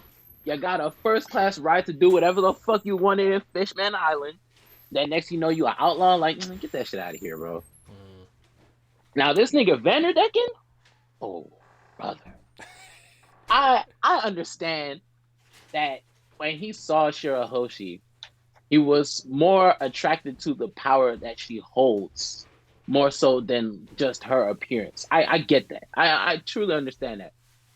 But nigga, she's a toddler. Like, what's the matter with you? Sending love letters and stuff to King Neptune. I want to marry her. Let me be her betrothed. I'm like, bro, are you sick? Yes. He's garbage. My dude was like Jacob off of goddamn on Twilight, yo, imprinting on that goddamn baby. I don't believe this. I don't believe it. Nah, man. So I'll get to Vandecker in a second. With Hody, hold on. There was a good somewhat because it was kind of like they were using Fishman history slavery to push their own personal agenda. I don't feel like they were as people made them out to be. As bad as people made them out to be. That's why I want to preface with, like, I understand what the idea was. Because, like Pat said, like, that bothered me. But it's like, I do think that there's probably a lot of people who, like, not to use Tower of God, but, you know, Karaka was talking about fabricated, like, hate towards Bam. You know what I'm saying? Mm-hmm. Like they mold him into a slayer to take down. Like, I think that's something that probably happens in real life with certain families and certain places in the world where it's like they may not ever have had a bad experience with people of color, minorities, whatever the case is, but they've inherited that nasty type of outlook towards them from their parents, grandparents, whatever the case is. So it's not lost on me what he was trying to do. But I always say this: was it interesting? Did it move you? Was it well executed? It's like, I'm just not to go back to Tower God real quick, but it's like with the Bam being so powerful and blah, blah, oh, this reason, that reason, blah, blah, blah. Is this enjoyable, though? Are you having fun watching him be like, okay, I want to win now. I win. Is that fun? So with me, it's like, Hody wasn't interesting. He didn't do anything interesting. He didn't look interesting. He lost underwater pretty early. I think it was a Chungus. I'm just like, bro, I don't like this guy. There's nothing he could do to redeem himself. Oh, now he's muscular. I pop some mollies. Yeah, bro, get out of here, man. You nigga tried to do like some like water techniques and Jim like, you sloppy. You're not even nice with this. I'm like, bro, he's not. What does he do well? I'm so tired of it. Like, just get him off my screen. So Yeah, I can't with Hody. I know this is a personal thing with me, but like that, I think this guy is one of the worst characters in One Piece, and he's the worst antagonist along with. But Vanderdecken is actually worse. Let's get to him. It's so funny to me because until Dritz's video, I'm like, I think I forgot he existed. I fin the human, put it in the vault, and lock it. Don't think about it again. Now that it's out, like, yo, he was easily worse than Odie. What did he do? What was he here for? He's the worst. He's all over the place. Oh god. He ugly. He not strong. He a weirdo. He like all that. But just get him out, okay? I can't with him. These two are some of Oda's worst antagonists and worst. I would say ideas that he had that I would argue were not executed that well. But I do really like the idea of Arlong's lasting impact being passed on to another generation. Just out of curiosity, was there any one of Holy's crew members that you did like at all, or they're all mid? Because I think they're all mid. I think they're all garbage. Okay. The reason why is because I feel like, and this is probably the only analogy that I could give for this. I feel like they stand in the way of an arc, or like, let's say, for example, like Spider-Man 3. The best villain in that movie, or the best antagonist, was Sandman. Like, you cared more about Sandman than you did Venom and Hobgoblin. Mm-hmm. So I feel like if you take them out the movie and you just make a Sandman movie, it would be good. It would be legit. If you take them two out and you have the arc basically be about the oppression that the Fishmen suffer, as well as the residual effects of Arlong, but not told through Horty Jones, you will have a better arc. And get Vanderdeck all the way out of here. Whatever his name is, Vanderdick, whatever. Get him out of here. Get him out of here, man. Because I swear the only thing I can remember that he did was he put marks on people and then he was just throwing stuff. That was it. That's all I can remember. Yeah, basically he just randomly just tried to throw things at Shirahoshi and Luffy would just like block them. Like that's why she couldn't leave the tower. She was like the kind of Rapunzel in the tower, Yeah. and everything. So yeah. No, I want to. By the way, Akuma manga. I legitimately think Foxy is great. It's not. He definitely entertains me, but I always make the case for that arc, Davy back fight and everything. Foxy is solid. He's good. I like Foxy. No, beam! I think it's so funny, bro. I don't care. At the end of the day, there's something that I love to tell I always make sure I tell my audience, because I know that I love writing. This is when I sell that, blah blah. I'm a stickler for storytelling, this and that and the other. But at the end of the day, you need to be entertained. If you're not having fun, why are you here? You know what I'm saying? You need to have fun. At the end of the day, you can feel however you want about Hody, but that nigga entertained the living Hody. Foxy entertained the living fuck out of him. I love that guy. He is so funny to me. Like, I'm that just boxing match. Yeah. I'm just exactly. Megaton kill me. I'm like, yo, let's go. This shit is so gas, bro. Yo, nigga is cheating. The ref. I didn't see that. Like, bro, what is happening? Like, let's see. Like, never forget to have fun at the end of the day. Bottom line. So don't let that be lost in you. Milios, you're next. Pick something you want to talk about of Fishman Island. I would say the main thing, and this is something that's been interesting to me only because of the fact that I've heard it talked about a lot, but I've never thought that it would happen. Sharky was talking about like Luffy being the destroyer of Fishman Island and all that. Whenever I heard that, I will always think like, that arc is done. We ain't ever coming back here. Like, we're done. Bump y'all. Fuck y'all, Fishman. We ain't coming back. But at the same time, there could be a case that could be made for them coming back, or just, let's say in general, like a penultimate war that goes across the planet or something like that, and that causes several islands to be destroyed. My whole thing is that with that prophecy, and then like with things like changing or progressing and going forward, what does that saying even mean? Or just that prophecy even mean at this point? I think, because hasn't been even like a thought about Fishman Island hasn't even occurred like since we left. That's actually not a bad point, and I think it gets testier. A little like an extra layer gets added to that when you kind of add the hat in Marijois. Like, does that mean anything? Like, you gotta. That's not a bad point. I don't know if we'll come back here because like you would think that maybe what happens is because Luffy does what he does with Big Mom in this arc, someone comes to attack the island. It's not that he maybe he doesn't literally destroy it, but the result of his actions is what causes the island to be destroyed in the ensuing battle. And then I probably would have told you in my head canon back in the day, what happens is the island gets destroyed and that forces the fishmen to have to move to the surface, and somehow, some way, we kind of deal with discrimination. So I don't know what to think at this point. What about you, Pat? Yeah, I was thinking like when we went to the referee and we saw that straw hat under whatever where it is. I thought that that was what the prophecy was referring to with Emu, and then that hat. I don't know, but like it doesn't make sense for Luffy to be the person to be what destroys Fishman Island because he came through, he claimed it as his territory, and he's going to be protecting it when he's the Pirate King. So I don't really see how he will be the destroyer of Fishman Island.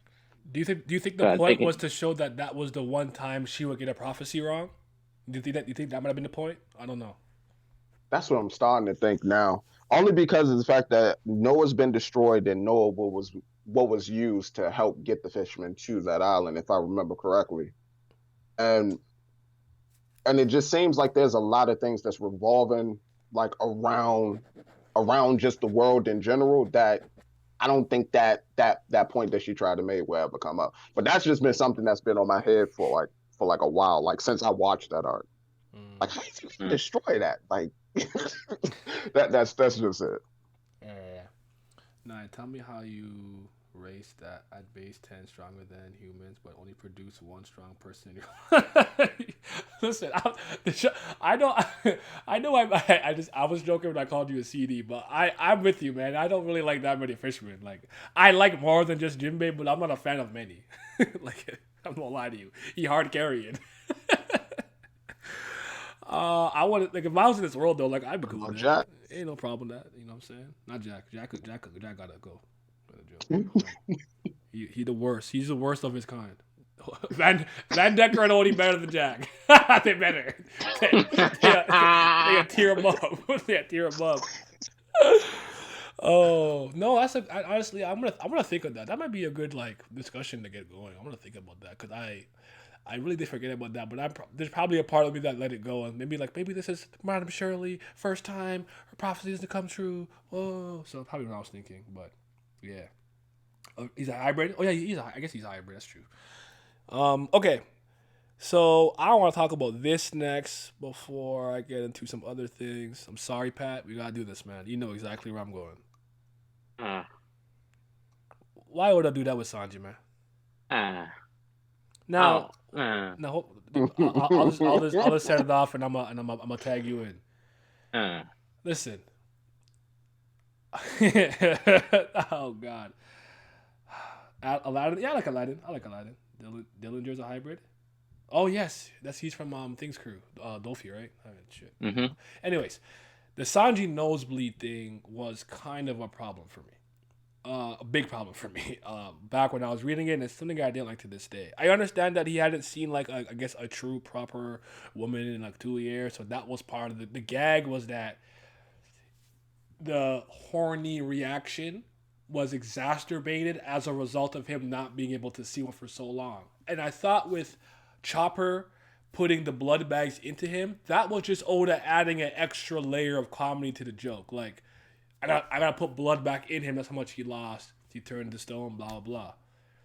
When his literal life was quote unquote in danger, that really bothered me. Not only because I've already seen how much punishment Sanji can take and keep trucking. That dude is tough as hell.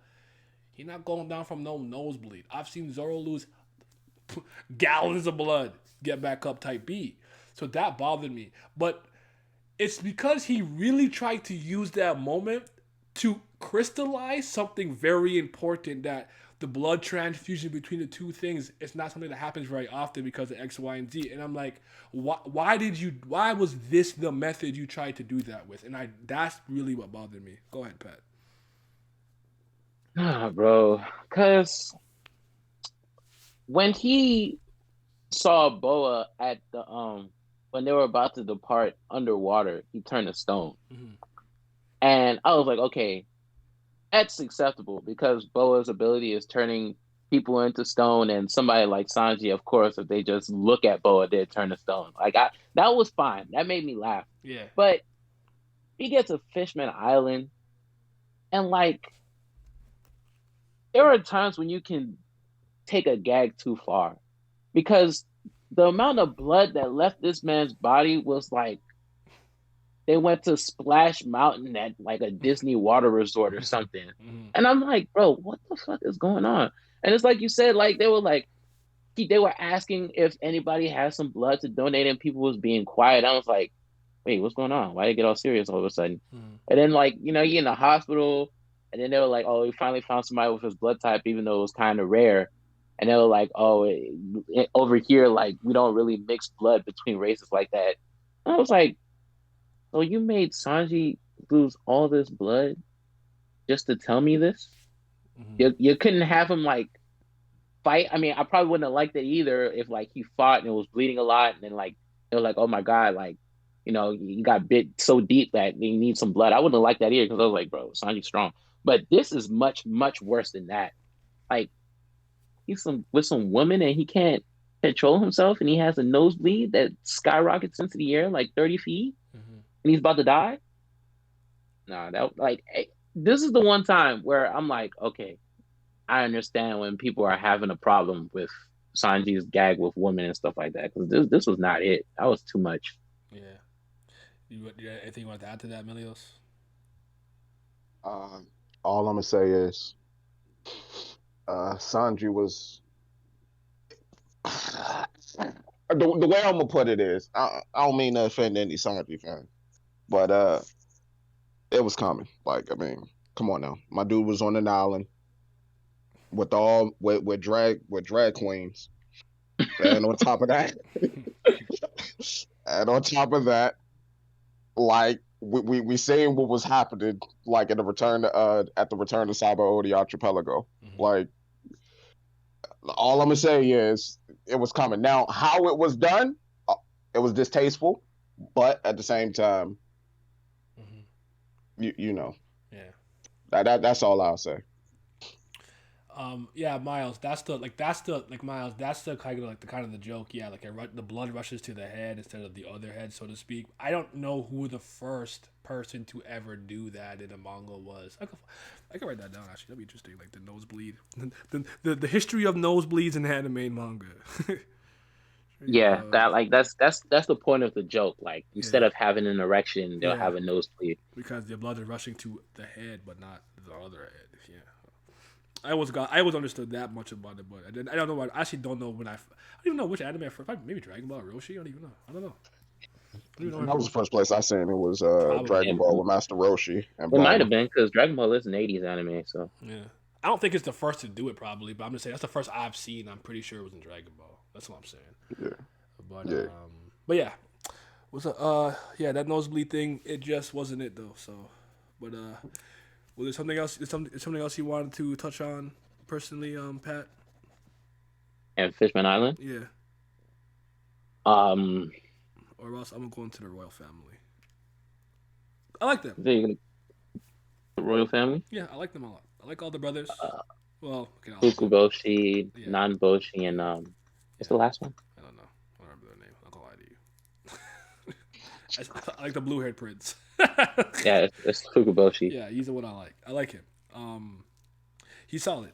I kind of like how they I guess it's obviously they're overprotecting a baby and shit, hopefully, but I like how protected they are of her. Like I just like it because even when it kind of translates into reverie later on, like no, let's not go this way. Let's go this way instead. It's like blah blah blah. Like I just like them. I like how that is. I like King Neptune. I think solid. Obviously, my favorite is Queen Orihime, but I think they're all solid. I like them all. I thought they had enough. They had enough to maybe not the other little weird like maraca shaking brother, but I thought they had enough to do in the arc that I'm like, you know what? I left this arc. I'm like, you know what? These guys are cool. I like them. They're solid warrior family. Same way I felt about like Nefertari, Cobra, Vivi. Like, yeah, I like them. Cool. He gotta go to jail for trying to look at his daughter too, though. You gotta go to jail for that. Cobra, you're locked up, man. Oh, yeah. Go to prison. What is good with you? So yeah, it made his time went on. You think so? Having Meal Love next to my name. Thank you. Hey. I guess I get what he's coming from because he's like, yeah, as the royal family, they should be stronger than what they are. Because from what we're meant to understand, King Neptune is like one of the premier forces in his prime in the One Piece world. Because back then, Queen Otohime didn't want him to come to the referee because they were like, he's too intimidating. Okay. So he's just washed? He old? Yeah, he washed the shit. He washed. I don't think that it was necessarily because of the fact that he was strong, but just because of his presence and who he was intimidating. Like kind of similar to like not to throw the whole race thing back into it, but it's part of the arc. But like when like let's say for example, one of us is walking down the street or something like that, and it's a cop or something. Like kind of similar to that. Like authoritative figures, they fear what they don't know that well. Okay. So that's how I took that particular thing. I never really saw King Neptune as somebody with like immense power, but I saw him as somebody with immense status. And yeah, in the world, in the One Piece world, it's normally balanced by either you have one, the other, or you have a good mixture of both. And since Fisherman Island was the start of the new world, I always felt that Neptune was like the showcase of having immense status, because he is one of the people he is the king of one of the kingdoms that is now being brought to the reverie, or was brought to the reverie later on down the line, and he also rules over one particular group of people. So that's how I always took it. No, that's fair. I think just to add to that a little bit, it's also because of what type of, I guess, because the fishmen are probably such like a minority or certain type of race. So it's like if he is the king of these people, quote unquote these people, I did it on purpose. Yeah, he's gonna have a lot of weight, even though like we can be kings of human kingdoms, but we're not gonna have the same weight as the guy who's the king of the fishmen. You know what I'm saying? So yeah. That's also kind of how I took it. But yeah, what else you guys want to tap into? We can go to the main event if you want, but there's the scene with Jinbei that I think is really good, that I think we should talk about with Nami and Hachi and everything, and him talking about he let Arlong go to thing, because I remember this being a problem Dritz had with the arc. I actually have no problem with this scene a little bit. I think Nami Nami kind of forgives. Yeah, go ahead. When Sanji was reprimanding Jinbei, is that what you talking about? Yeah. He's like, oh, you should kill yourself, blah blah. Like, I don't know why. That didn't bother me, but yeah, because like that's one thing people bring that up a lot, and they're like, oh, they're mad at Sanji for what he said to Jinbei. Like, bro, Sanji doesn't know Jinbei. The only thing that he knows about Jinbei is that he let Arlong loose in the East Blue, and it caused Nami, someone who he knows and cares about, a lot of pain.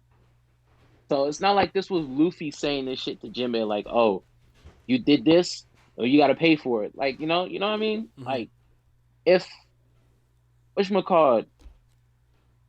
you had a history with somebody else, and then I come through, and then like you're cool with this person now, I come through and I punch the shit out of this dude when you're not there, like, obviously if you come through, you be like, hey, it's chill, but like I'm not gonna know that. Yeah, that's true.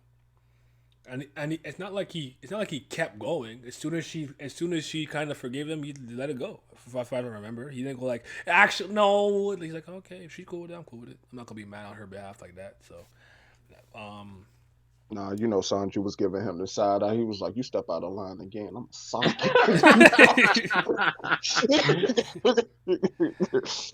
Baby, glad she vouched for you. Young Obama brings up a good point too, because I always forget this when I have to talk about this. I always forget this point. Sanji and Usopp were the one who heard the backstory from Nojiko. Luffy walked away, and Zoro fell asleep. So Yeah. Sanji Yep. actually knows. You know what I'm saying? Didn't Sanji know Jim helped in the war? Not entirely sure. I know he was in the. Was he in the picture with him? Or was that was Rayleigh, wasn't it? It was Rayleigh, wasn't it? Yeah, it was Rayleigh. I don't know if they know specifically. They might know after the fact. I couldn't. I don't remember if they kind of hinted Yeah. that.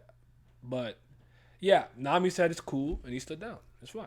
Like I don't think there was. I don't think it was a big issue. I don't think it's that big issue. But I like that moment of her being like, "Hey, it's cool, man." Like she had already forgiven Hachin and everything too. Although Hachin was apparently the one that was like the nicest to her in the crew, so you know a little bit. Maybe it's a little bit of Stockholm there, but like yeah, Stockholm. yeah, but yeah. I actually think that moment's very beautiful, and and like the Knight of the Sea thing comes full circle because obviously he's kind of like a chivalrous kind of pirate knight, whatever you want to call him. And I like how he actually felt like great shame, and you know that was good. And actually, I also really like when Luffy and Jinbei clash because I'm like, oh, Jinbei's still kind of strong. You know what I'm saying? Like, hold on, you know what I'm saying? So that was good. And actually, and then they both end up hitting Sanji. Didn't Sanji get in the way of their punch too? I forgot Yes. that, yeah. So that was good, man. That was good. I think that's a really beautiful moment, personally. That shit I'll never forget. Cause after they clashed or whatever, and then Jinbei is explaining what's happening, and he was like, "You can't fight Cody yet." And Luffy's like, "Why not?" It's like, "Cause you don't know the history of what happened here. Mm-hmm. We got to set it up so that you're the hero." And Luffy like, "A hero? No!" And Jinbei is like, "What you mean?" He was like, "I like heroes, but I don't want to be one." He was like, "You know what a hero is? Say you have a whole bunch of meat. A hero would have to share. All the meat." Didn't Zoro say something similar about sake before? Yeah. I felt that though. I'm like, yo, listen, man, I'm a pirate, bro. I felt that. It had me crying. And Jinbei was like, "Well, what if you don't have to share the meat?" He was like, "Oh, all right, then I help." Oh, that was good. That was a very Luffy moment. So, yeah, that was great. I'm pretty sure Sanji knew. I mean, Mensa says Jinbei helped his captain. Never find out the people with action. Nami said it shows whatever from the news school. I know they read the newspaper. I guess if you have a chapter or a moment, a link, whatever, tell me what chapter it is where they're like, oh, physically, like, oh, Jinbei is helping Luffy. Like, I don't recall that being like a point of emphasis. That's really what I'm saying. Not that they didn't read the newspaper. I knew they knew that the war happened and Ace passed away, but I don't know if they were like correlating Luffy's survival with literally Jinbei. But maybe I'm just misremembering that because I actually haven't reread this series from start to finish in about 2 years, and I used to read it at least once from start to finish every single year. I have reread arcs, but this year, I have not reread the whole manga, so I it might not be fresh in my head. So In the anime, they mentioned something about the Warlord of the Sea, Jinbei, like helping Luffy. okay, In the anime, I don't know in the manga if they do, but in the anime they do. okay, that's So, fair. yeah. Okay, you want to get to the main event then? Hold up. Oh, Showing off the new comp. Well, I just wanted something you wanted to say about that scene and Jinbei moment. oh no. I wasn't about to say nothing about that. What I was gonna say is I did like the idea of when they was talking when Luffy pretty much broke down Noah. It was kind of like more so like an allegory for like destroying, not necessarily destroying your past, but getting rid of your past so that you can prepare yourself for your future. Like, at least that's how I took it. Mm-hmm. But yeah, my bad. Continue. Before creation comes destruction. Yeah. Yeah, Is it great for some ish like youngers who cover Menti a lot, but Sanji is a protective hothead? Yeah, it is what it is. You look at Sanji like a hero because he always sharing food. Sanji's his hero because he always making food. Oh man, Oh, man, that's funny. protect the cook. Can we admit how crazy a feat Luffy destroyed Noah was? I mean, it was crazy. We're getting there right now. So we're in a combat showcase right now. So combat showcase. So we're there. Luffy come out of, is it Megalo? What's the shark's name? Megalo, yeah. Okay, comes out the shark. You know what I'm saying? Yes sir. Whoa, they pose up, squat up. Yes sir. Kick the shit out that nigga. Yeah, shit's clean, boy. Shit was nice. You had to walk. Say, don't get in our captain's way. Zoro and fucking Sanji blocked that. Like, everything was going crazy. How did you guys feel about the Straw Hats' new moves, techniques, forms, whatever you want to call it? Because, like, obviously they were showing out. None of them really got pushed, which was the point, which is fine. Usually with these type of things, after the time skip or training, you want to show out first before you face any real adversity. What was your favorite moments from that? Like, how do you guys feel about it? I'm just gonna use the washroom real quick. Just keep talking. I'll be right back. you want to go first, Pat? Yeah, I'll go first. So I'll say that I honestly was left wanting more because after Return to Shibodi, like I seen Luffy do the too slow. That shit was hype as fuck. And then Sanji and Zoro took down a pacifista together. That shit was nice. But then, like after Luffy used the Conqueror's Haki, like my expectation level like shot up to the moon. And I honestly would have preferred if they hadn't done that to start things off with. Because, like, you know, Sanji did Hell Memories, that was cool. Zoro did Purgatory Onigiri, and then, like, Chopper was going around in the tank, and Frankie was fighting. I was like, okay, this is nice, but, like, they're not being pushed, you know? Like, these are supposed to be, like, Hody's top dogs. And they could take down these niggas in they sleep. I was just like, okay, that's cool, I guess. Well, that's how I felt. Sound fair. I thought of it like as I took it like more so as like a callback of like how when One Piece first started out and Luffy had first went out on his adventure and how it wasn't necessarily that much of a strenuous affair for him. Like when he fought against Alvida, he pretty much conked her. When he fought against Buggy, he pretty much blew him away. Like it wasn't necessarily any sort of struggle. You knew he was going to show up, people was going to get clapped, et cetera, yada yada. In this particular case, I just looked at it like as this was the Straw Hats just showing you a little more of what they had in their repertoire. So, in particular for Luffy was showing out like a goddamn fool. This man was dodging.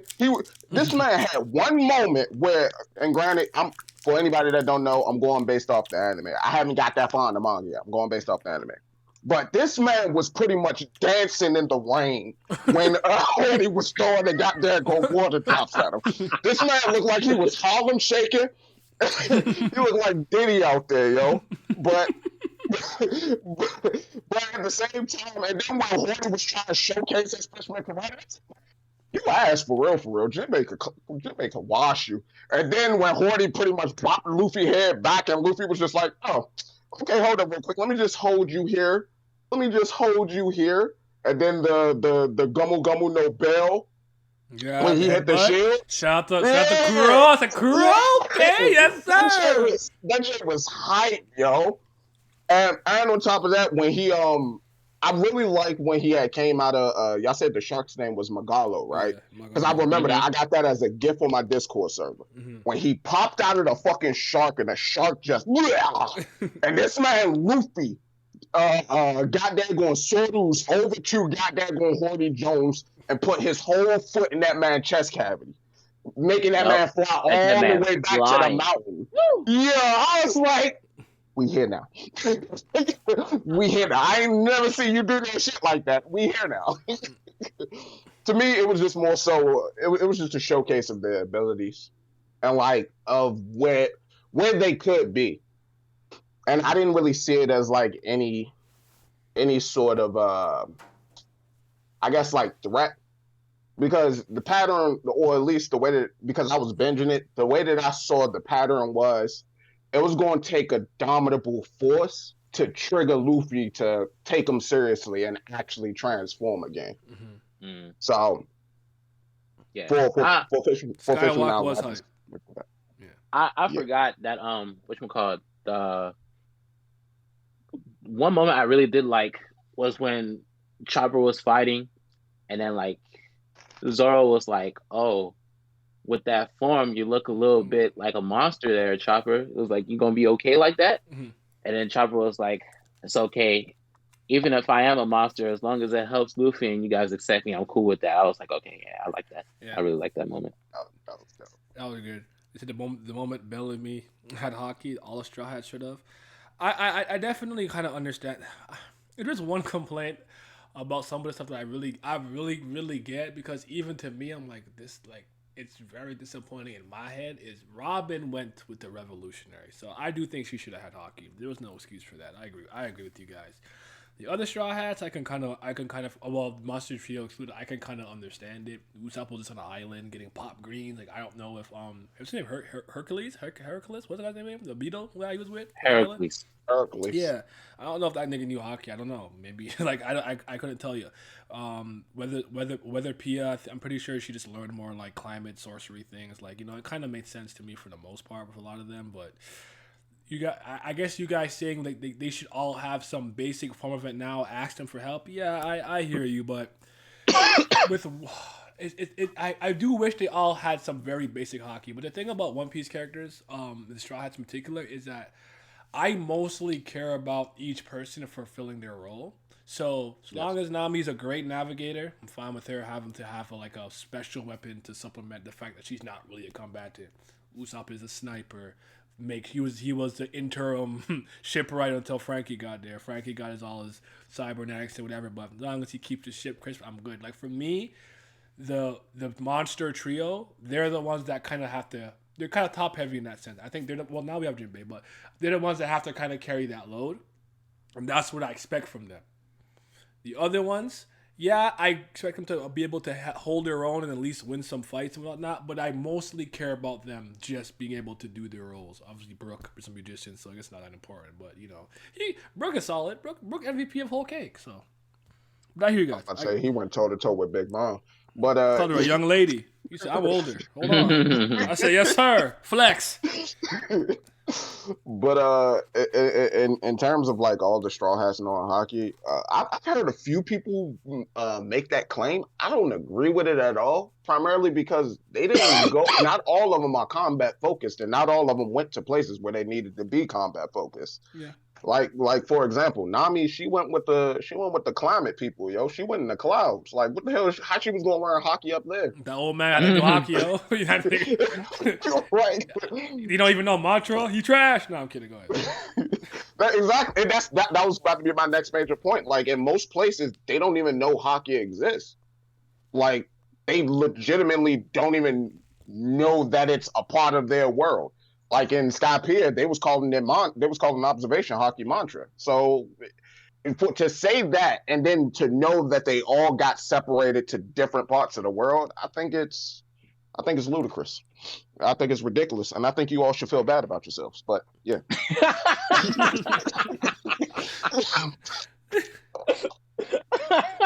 feel that. Oh shit. Oh my god. To piggyback on that point, I strongly agree with Milios. I don't think you should feel bad about yourself. But the people that be fighting like Frankie and Brooke, I feel like they should have hockey. Robin is up in the air for me. Like, if she doesn't have it or she does end up having, I'm fine with it either way. But there was a little bit of a missed opportunity there. I'll say that much. But it's not nothing that I lose sleep over. Like, oh my god, Oda's hoeing the rest of the straw and did hockey. I don't care. As long as the Monster Trio are fighting, I'm good. Yeah. What about Devil Fruit Awakening? If she got that, so Robin, yeah. Was that Awakening? I believe she. I mean, she was transforming environment. I believe it was. That's crazy. She better than Kid in Law. Let's go. Let's go. I win again. Yay. No, I'm joking. No, Either that or I think it's just a really cool move. I don't know if it's Awakened yet. Because I think Oda would have told us or made it more obvious. if it was Awakened. Yeah, but that's funny though. Because don't give me that power. I'll be like, hold on, you awaken a fruit and this thing a Kit Kat? Hold on, don't give me that kind of power. I'll piss off kid fans. So yeah, Nami could have weather observation hockey. So you mean like she could like sense the? I mean, I don't know. Like she does. Did you kind of already do that? Yeah, like she already does that kind of. I guess. I mean, it's a form of observation hockey, I guess, but she can sense the weather. At the end of the day, I kind of understand. I understand it because this might sound a little bit backwards, but just bear with me. As a totality, I actually believe in hockey as like a power system.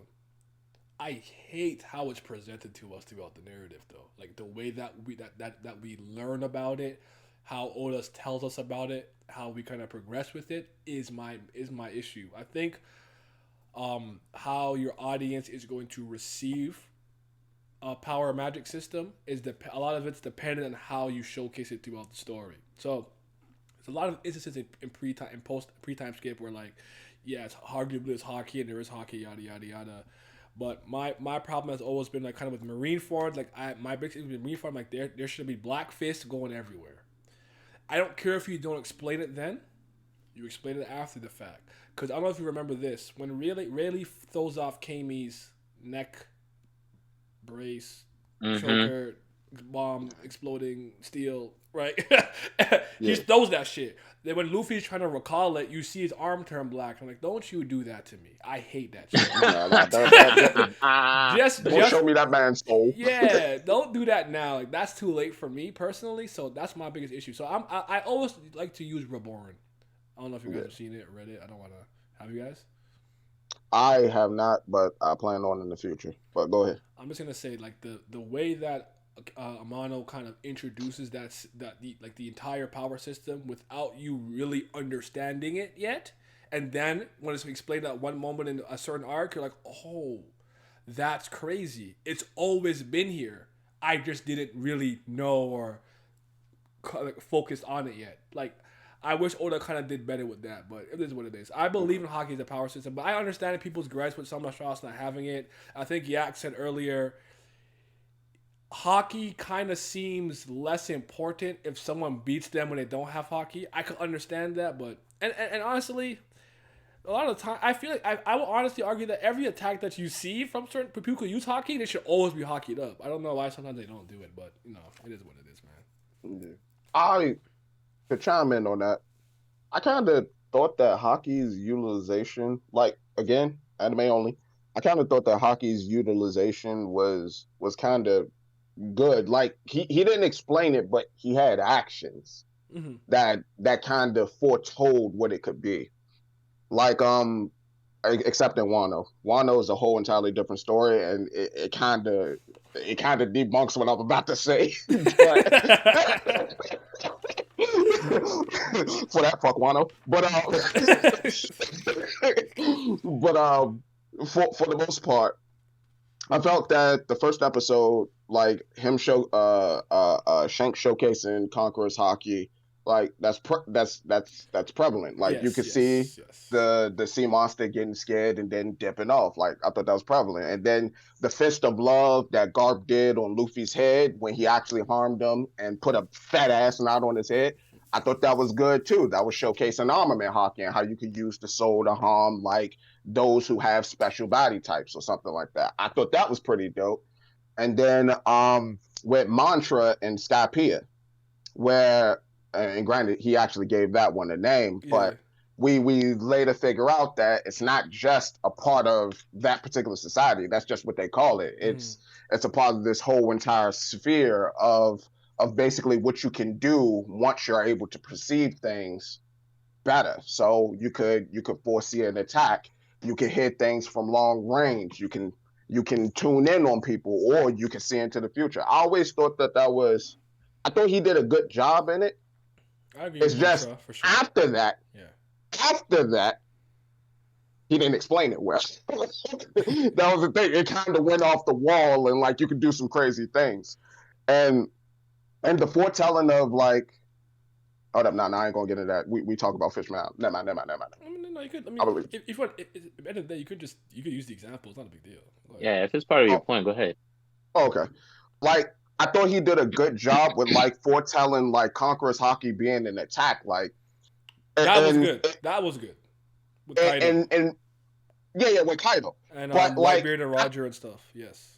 Yeah. I thought he foretold that before then when Don Chinjao and Luffy was fighting, because when they was basically fighting but they wasn't touching it, and then you could see like the sparks and everything.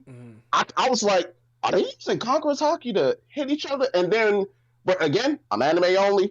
At the top of like the Lord Tower, when Luffy and Doflamingo was pretty much challenging each other, like when Dolphy had his foot on Luffy's foot, and you see the sparks and all that, and Trimble says, "Oh my God, he's using the color of the king!" Like,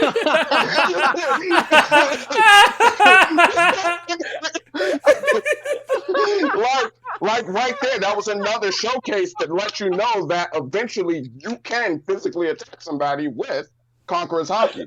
And then with Katakuri and Luffy, when they basically had their clash and it terraformed the environment.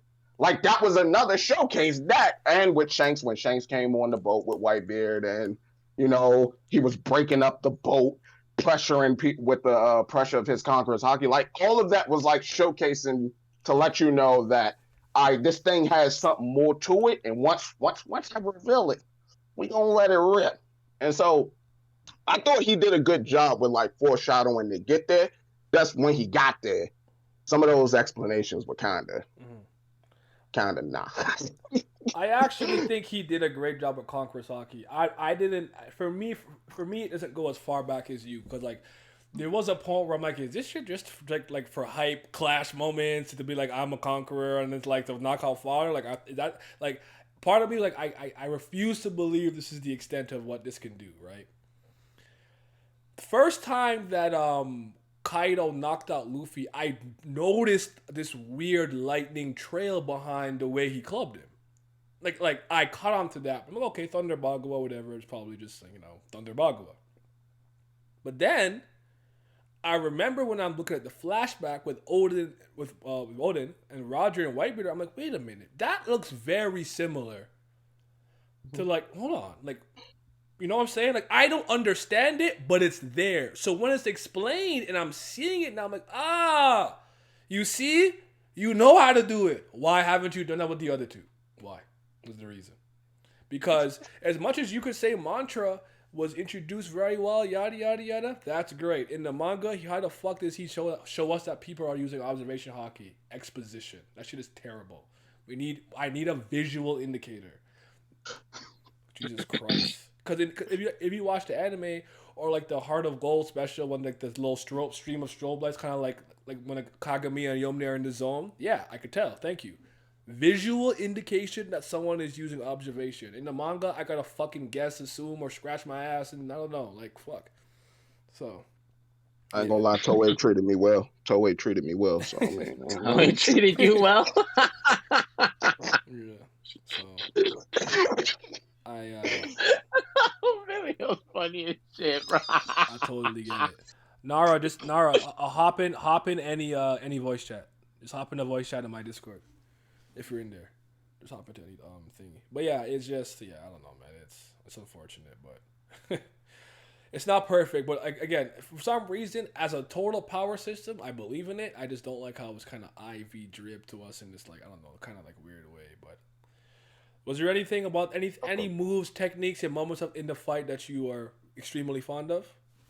Hey, yes, sir. I'm here. Luffy fighting underwater. Yes, Cody Jones closing in. Luffy reached back. He looked like he about to use Gummo no rifle. It started heating up. Next thing you know what he say? Gummo no! Red! Fuck! Yeah. And then when I seen in the anime like a year later when they had A Storm, I was like, nigga. It's still one of my favorite moves in all of One Piece. That shit gets me up every single time. Red Hawk, bro. That's the one. That's the one. Red That's the Hawk move. and Elephant Gatling, yo. Gee.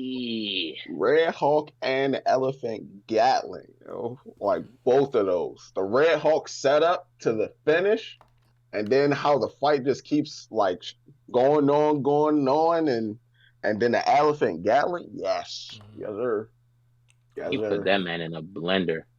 yes sir. Yeah, that was Red Hawk was crazy, and I remember there was all kinds of theories on how we did it and rah rah rah. Can you speak? You hear us? Yeah. There we go. What's up, man? It was probably family. I'm good, brother. I'm all right. Get no complaints. I'm just old and tired, you know. Amazing, brother. You nigga, hold on, niggas pushing 30. Let me get the little shimmy in real quick before my knees go out on me. I got good. My knees okay. It's my bad. Yeah, shit. It's okay if my knees go out on it though. You know what I'm saying? Lay down like a sniper. I feel that. So right now we're talking about Fishman Island.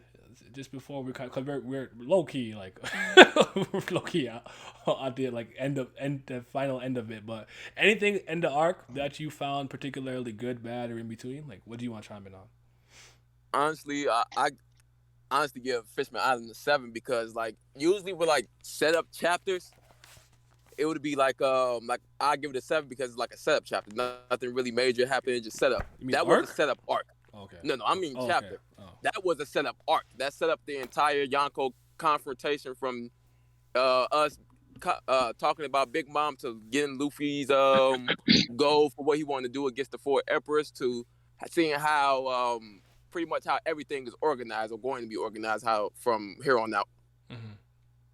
So it's overall a 7. It has its highs, but when it has its lows, it has its lows. I think one of my favorite parts is it probably has one of the best backstories for I think it's Queen Orihime. Yeah, I like that. Yeah. You want to say? Hey, that kind of reminded me of Martin Luther King a little bit. Even though I'd be like, yeah, Martin Luther Djembe, but that kind of reminded me of Martin Luther King a little bit. Yeah, you and Miller's on the same level. Yeah, man. I think that flashback is honestly one of the better ones in One Piece. Personally, exactly. Speaking, so. And then you have and then it also brings it to perspective. Like it brought it to as well that Arlong wasn't really wrong in what he did, and it also gave us something we already knew about the world of One Piece about it being morally gray, not necessarily good or evil.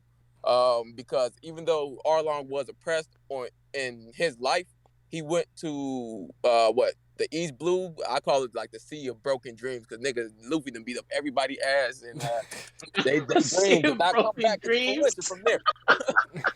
So everybody who got their ass whooped in the world for some odd reason think it's cool to come to East Blue. So that's the Sea of Broken Dreams to me. I don't care. Not lying, Don Krieg, all of them, yo. Don Krieg was robbed. He had the right idea. He had the fleet, bro. Hey, man. He had the fleet. He Fleet found Mihawk when he was blue. bored. You feel me? Non-motivated. Mihawk's a fraud. Go fight Shanks, you fucking coward. He's picking on Don Krieg, bro. I'm so tired of this Mihawk. I'm so tired of it. I'm tired of it. That's like King. Hey, that man said, yeah, I'll chase you from the Grand Line just because you was in my way. Nigga, they get out your way and you decide to go in their way. That's the bullshit. He told you. He said he was bored. What you Goddamn One Piece world. Yeah, but he's killing time. But he could be out there fighting Shanks. He don't want to fight Shanks. He's scared. Of course not. He didn't want to fight the one-armed bandit. What you mean? Nah, that's excuses. Beat his ass. If it's that easy, beat his ass then. Beat his ass. I want to see it. Jump that nigga. I want to hear that. That's a fraud.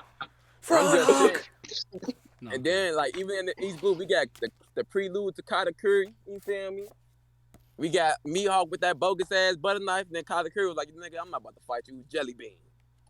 He said jelly bean.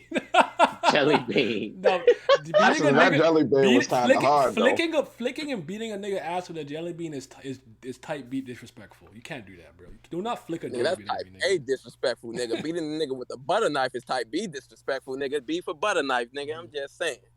Donkey was Shiki So, do real gender representation. I feel that. Shout out to Shiki. I like Shiki. He's funny. Steering wheel. also we did get like a couple of indications. Like I think the One Piece community kind of like looks into things a little too deeply sometimes. Of So like we course. do get indication for the observation hockey being used. It's just that Oda kind of uses the same eyes for them in every series situation. So you kind of have to read the situation around that specific visual. I've Just like heard how people we have say that, like but you guys gotta show me that consistently for me to believe it. Because I remember quietly used to say that to me, but I've never picked up on it. But maybe it's subtle. go back to like for example Sam Bodhi, the arc previous to this. Well, technically this arc, the transition to Fishman Island arc. Yeah. When We spoke about that. What would you give that arc? By the way, just out of 10, just out of curiosity. that's a 10, bro. Oh, all right. Let's get Yes, sir. Am I the one? Am I a hater? I give it a 9. Am I a hater? Not mad at it.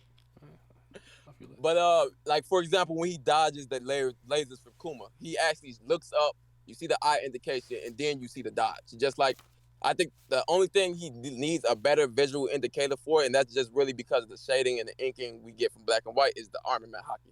That's the one you really have to take with a grain of salt. But You think so? That's very clear to me. for example, Robin in her little her devil form. So you can say that it's shading. the lighting from the room and her expanding, and then like kind of like the lighting refracts off of her body from her expanding, or you could be like, yeah, she got armament. I don't think she had armament. Don't worry, y'all. The anime gonna tell you. Don't worry. She didn't have armament, and also because this reminds me of when people were like the bottom of the stalagmites was lost. Tactile had like no, it doesn't. But I think Wait. I think really. Yeah. But I think your point is well taken because I think what you're trying to say is that sometimes when things are shaded on someone's body a certain way, you can mistake it for hockey. But I find that hockey usually has like a certain kind of glint in it. Like for me, it's very easy to tell. I actually have no problem with how armament is shown. Even the invisible version, I think it does a good job with the impact coming a little bit away from like wherever the hand is. So it's just really for me, it's just observation. I just be guessing. I'm just gonna assume. For me, it's conquered. I'm not gonna lie. Observation is you read the information around the panel. You be like, okay, he used observation. Conquerors niggas be like, oh yeah, bro, look at the smoke that just randomly popped up, nigga. He just used get your stupid ass up out of here, nigga. For me, it has to be that trail of lightning that comes across that follows behind the attack, and sometimes it doesn't have to physically touch the opponent. That's how I can tell. I actually haven't had a problem since I've known what it looks like since Kaido first used it. Then I saw Roger and Whitebeard do it, and then obviously with the Three Realms Ragnarok when he knocked out Luffy again. And then like for me, I actually think he did a good job with that one personally. But for my experience, like I can always tell Conquerors is being used because the way the moment is being dramatized, like they'll most times they'll actually come out and say it. They'll be like, oh, the color of the kings, da, da, da. And then like they'll split the sky or some shit like that. So I don't have a problem with telling Conquerors being used. But observation is a little bit harder. Like Wolf said, you kind of have to read in between the lines because I do see what they're talking about. Like the eye, they'll zoom in on the eye a little bit, or like they'll be like Luffy will have like a exclamation mark over his head or something like that to like show that he just noticed something, like to see that he just saw into the future. Like on Wano when he noticed the sniper. Like that was like one of those. But you see with me, that's a context situation. Like obviously he's out of his line of sight, so him being able to do that, like he sensed him. You know what I'm saying? That's fair though. That's fair. That's a fair point. I'll give it a look-sees. I'll give it a proper look-sees. I'll say okay. So for observation. I'm saying it's pre-visual indicators of it in the panel. While with Conquerors, it's post indications of it. So like you said, people have to be told, or the sky has to split, or lightning has to come when it clashes. It's always it's the, as Naya said, the Togashi method of explaining rather than just fucking showing. Yeah, beat me to death with text for no reason. Exactly. Just like how personally me, I love Rio more in the manga because nigga, you can actually tell it don't matter what the fuck is going on, that it's fucking Rio. It's a white circle around the fist. Okay, that's Rio. Simple indication. You can't mistake it for anything, but everything else is like, yeah. Let me look at this again. Let's go back. Okay, so so it was some foreshadow last chapter. Okay, so now she had. That's why I'm like, okay, with Robin, it was foreshadow the chapter before she busted out, or that chapter, like a couple pages before, and then it happened, But it was still like up to the debate, and that's one of the things where it's like, that's where it's a problem with the visuals. It's not necessarily a problem with it's pretty much a problem with how it's being portrayed. Because I feel like Oda, instead of him having like great flow to his panels, he tried to put a lot of things inside one panel, which makes the panel exceptional. However, it lacks that flow that helps everyone discern what's going on. Blank space is very important for exactly. That's why. Yeah. Gotta push my agenda. That's why Air Gear has some of the best panel work I have ever seen in manga to this day. I don't know about that one, but nah, I'm just saying. Just look at how I read Air Gear, bro. I literally have the panel flows in Air Gear, bro. I'm not even like knocking Great. He's a good visual storyteller, but I gotta analyze that. Not the story. No, I said he's a great visual storyteller. Like his art is really good because even with the Monogatari series, like the manga is the worst way to experience it. But I'm like, he tries to capture the kind of creativity the Shaft anime uses with it. So I'm like, I'll give you some points. But all right, was there? It's actually my turn. Let me think of something that happened in. I saw the chat roasting Kung Fu Point. I like that shit, bro. I like Kung Fu Point. That shit was moving me. I was having a great time. I said they should feel that, but Kung Fu Point is legit. I said, hold on. They said, "Oh, you got to go strong point right now. I got the hands now. Let me play ping pong with the nunchucks. Hold on, fool." He said, "I don't need Rumble to transform into this. I just need it from Monster Point." I said, "That's my guy. Look at him. Look at him go." Kung Fu Point. They said stop, nah. They said stop, nah. Kung Fu Point, nigga. Yeah. I don't like Kung Fu Point that gas. Of like the early 2000s, late 90s, the old school kung fu movies with the bad dialogue. For some odd reason, whenever he goes into Kung Fu Point, that's how I like read it in my head. Like, all right, Kung Fu Point, and then lips just keep moving and shit. Okay. Chopper loves kung fu fighting. Bro. Hey, I like Chopper personally. I don't see how people don't like him. Yeah, I've never had a problem with Chopper. I don't love him. He's my favorite, but Chopper's there. I like him. I don't know. He fulfills his role as a doctor. So you let me know. The Chopper hate is very exaggerated. It's forced in my opinion. It's forced in my opinion.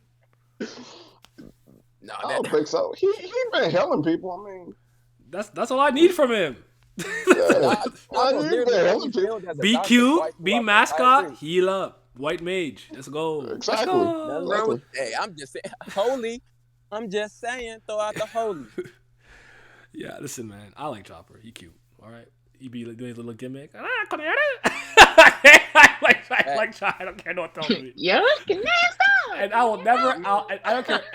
And for me, my favorite. The only person who joined the crew and when they joined, for some reason I cried, was Chopper. Chopper's the only one that made me cry. But he was like, what is it? Iko! I just started crying. I'm like, let's go. I think Chopper has one of my favorite backstories. Yeah, him and Dr. Hill, you could go crazy. Yeah, bro, say that too. Like how it motivated him because he was like, yeah, this means this. And then it actually turns out to be the thing that killed his father. Mm-hmm. So now he works that much harder. Yeah. Yes, sir.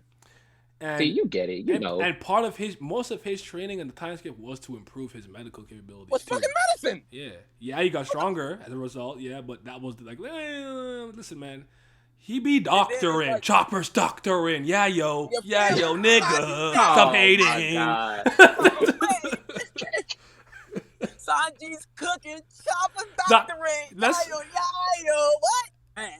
That shit, I don't care. No one told me. That shit slap. Every time. That's how I was just like, bro, it just make. And then people complain, just like, oh, Caesar helped them make the rebel. Bro, Caesar is a scientist. Chopper is a medical doctor. Yeah. So I love them combining their heads to make that shit. That was dope. Shit like that. That one was funny. Chopper, Caesar, like, aren't you a pirate? Are you that fragile, nigga? I said, bro, don't you let that man cook you. Don't let him do it to you. That was good. That was funny. I love that shit. So yeah, but overall, Fishman, I definitely enjoyed Fishman, even though it was just like a transitional setup arc. Arlong 2.0 trash. Don't at me, nigga. I smack your ass on phone them grave, dude. That nigga's garbage. I told you garbage, nigga. The moment you get beat by a second tier, they have to, let's black out the panel. That nigga in jail, nigga garbage. You got beat in your element. It's like me in the volcano, I control magma. You control water, but you still beat me. Stop it. You garbage. Nah, Trash. forget that. I can't even control nothing. I just beat you. You Zor got no elements. Nigga just got sword. I died. He got slash.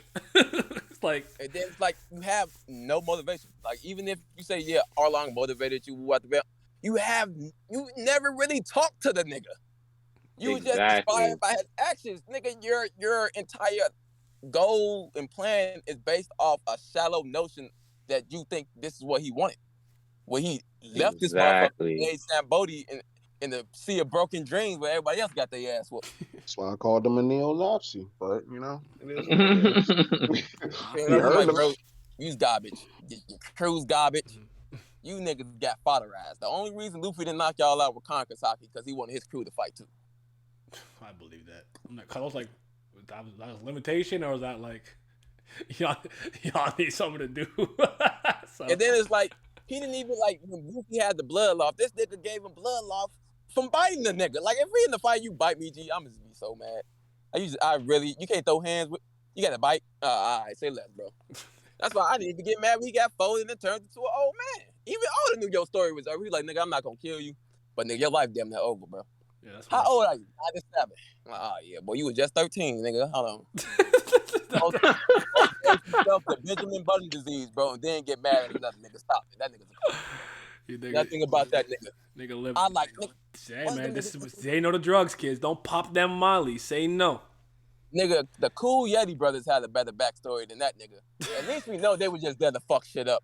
Older than try to like throw some icing on the shit cake and be like, yeah, bro, it's a cake. It's not shit cake. It's a regular cake. Strawberry. Like, nah, bro. Them niggas like, we're here to fuck shit up. Okay, we're not gonna do it no more. Keep it pushing. I feel it. Okay. If there's nothing else about the actual main conflict you want to get into, like a move or something you like, we can get to like the end part. Because I actually liked how this arc I think this arc ends very strong. Yeah, every One Piece arc has a good conclusion, in my opinion. I don't disagree with that. I have to think about it. I don't disagree with that. No, I agree with that. But I'm gonna say, like, for me, like you said, like, to me, I think the weakest part of this arc is the central main conflict and Hody and Van Dekker. But like the backstory, incredible, and I think the way that we ended off was really good because this loops back to full circle with the Caribou thing we were talking about earlier. To finally kind of see a vulnerable Logia, I think that was important for us. But also learning that if they don't train themselves a certain way, they can't reflexively turn into their element. I like that. The party was cool. Robin talking about Poseidon and everything. The candy being made was for Big Mom. Big Mom is now the person, quote unquote, protecting the island because Whitebeard passed away. I thought all of that was incredible, and like you brought up earlier, Nar, like that bleeds into later parts of the series. If you want to call this a bit of a setup arc, so to speak, I think that was all well done. You just maybe spit. I'm always spitting, but yeah, I actually don't have any. I don't dislike this arc personally. I really don't. I don't think it's perfect. You know what? You know, it's a very small nitpick I had, and I hope I'm remembering this correctly. Didn't Luffy get tied up with some ropes? Now, he still whooped them niggas tied up, but I'm like, bro, that's regular rope. Just break it. Am I remember that correctly? I'm gonna look at it on my phone in a second, but I remember him being tied up. Tied up by some ropes? Yeah. Yeah, it was regular rope. It wasn't implied or anything like that it was sea prison rope. Because if we would have seen sea prison rope by now, don't get twisted. He still went. I still think he went like gear second and like used like a Yardi or something and like was fucking niggas up, tied up. But I'm like, why don't you just break the rope? The rope, it's rope, Luffy. I've seen you break all kinds of stronger material than that. Expand, do whatever you gotta do. Like, I don't know. Small nitpick. You about to hate me for this? Push this agenda real quick. I'm just saying, Luffy, he broke Diamond in East Blue. I'm just saying. Uh-oh. When did he do that? Don Creek. Yeah. The brass knuckles. Bro, he broke the East Blue legend himself, the top Don #1, Don Krieg, yes sir. Military might. I love that nigga. What's up, Abdel? What's going on, brother?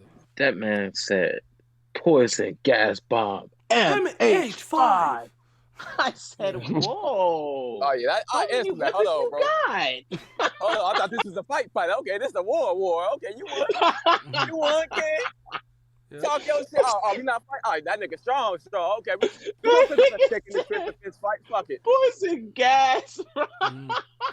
Remember when Pearl did Hell Marriage for Sanji? Hold on now. I'm good, Abdel. I'm good, man. How you doing, brother? Done work? We working? What's up, man? You say quit snitching, Nightbot. Nightbot, telling them how long we've been streaming. I didn't even know I was streaming for 2 hours. That shit flew by. I did not pay attention. Was there anything? Oh wait, the Poseidon thing was important to me because at that point I didn't speak about this moment. I remember this. I think a lot of people, call Shirahoshi dumb for this, and I don't. Listen, I want everyone to understand that if you don't like this moment, I'm actually not mad at you for it. I personally always liked the fact that she didn't want to perpetuate the cycle of hatred and to kind of honor her mom's memories, knowing that Magalo had seen what Hody did to set up the conflict. I always appreciated that. Now, again, I did think that was properly come full circle in Reverie. I had really big hopes for her because I thought she would be the one to really kind of fulfill her mother's dreams on Reverie to get the Fishman to live with the sun. So it didn't pan out, but at the moment, I thought it was gonna come full circle at some point. I never had an issue with it. I don't know about you guys. You think it was weak, lame? Like, listen, I can never do that. You gotta die. But like mad props for having that level of strength and forgiveness. That's not in me though. You gotta. She called weak Hoshi for a reason. Oh, But no, I didn't personally think that she did anything dumb. She was just catering more so, or she was just being more so herself, and I was acting through acts of forgiveness. But that's just me. So, me personally, I'm gonna have to go into a history lesson because I did compare it to the civil rights movement. So with the Black Panther Party, initially the Black Panther Party got started because there was a street that didn't have any stop sign on it, and so they petitioned to have the government put a stop sign, in which they never put a stop sign up. And so they pretty much took matters in their own hands and forced the stop sign up, grabbed guns to make sure no one ran the stop sign. The only reason it was that important is because it was a multitude of kids that got hit on various occasions. So now their basis is basically pretty much their ideas are basically like Malcolm X's, but with the mob mentality. So it's pretty much by any means necessary. Now, Shirahoshi, she's trying to adopt because Princess Orihime, I can't even call her Martina Orihime, you feel me? Luther King, you feel me? She pretty much had that same thing. So it was just basically saying that even though we may not know this is the exact way, all the other methods that we tried was completely for naught. So instead of us just keep beating the dead bush, we're just going to take matters into our own hands and try to do it in a more diplomatic sense. Since we are already, even though we didn't notice it at the time, that they're already considered a royal kingdom. And so with them being that royal kingdom, that actually is one of the things that got foreshadowed, is them actually saying they had to go to the meeting or whatever. And then we got it arcs later. And there it is. So I enjoyed it. It connected with history real for me personally. You and Melius were on the same wavelength with that, for sure. I was gonna say, as a kid, well, I wasn't really a kid. How old was I? I was like, what, 15, 16? I was in high school. So yeah, school. my mindset at the time when I was on Fishman Island, I hated that she was, like, oh, I knew Hody was the one, but like, we should let it slide. I'm like, bro, what the fuck you mean? That's your mom. But like, as I've gotten older, like, I've realized certain characters have certain roles to play. Like, if you are a combat centric character and you resolve most of your conflicts through combat, and somebody like took the life of someone precious to you, then yes, you should absolutely take revenge, because you can't just be letting shit slide. But for Shirahoshi, who's somebody that's like, sheltered, she never going to be in no fights like that.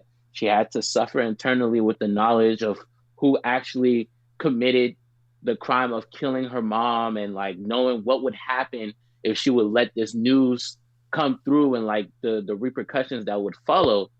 as I got older, I've gotten a lot more appreciation and respect for her for, not going into the cycle of hatred and like indulging in her own selfish desires. Because had she have said something like this, the whole entire Fishman Island would have been thrown into chaos, and all of her mom's work would have been undone. All the years that she spent fighting for equality would have been for nothing. Yep. So I thought that was really good. And I'll come upon the spinning. If you ain't subscribed to Wolfnar on YouTube, you definitely should, because he is spinning. Definitely. Yeah, for me, like Reverie may have gone in the past, but I was hoping she played a good, like a huge role in trying to fulfill her mother's wish. But I still like her character a lot because, simply put, it was her ability to choose peace and love over vengeance, to truly understand the teachings of Queen Orihime and adhere to them. Like, she still has a huge role to play since she is the ancient of Poseidon. So hopefully she does something truly special. But that's what resonated with me. I actually probably, like all things considered, Pat, you're probably right. I don't think I liked her until a couple rereads. Like I was younger. Like One Piece is one of those things that grew with me. Right, I was 11. I was like, basically a child, preteen, teenager, young adult, grown ass, old ass man. Right, I'm raggedy now. Ancient rail of the past.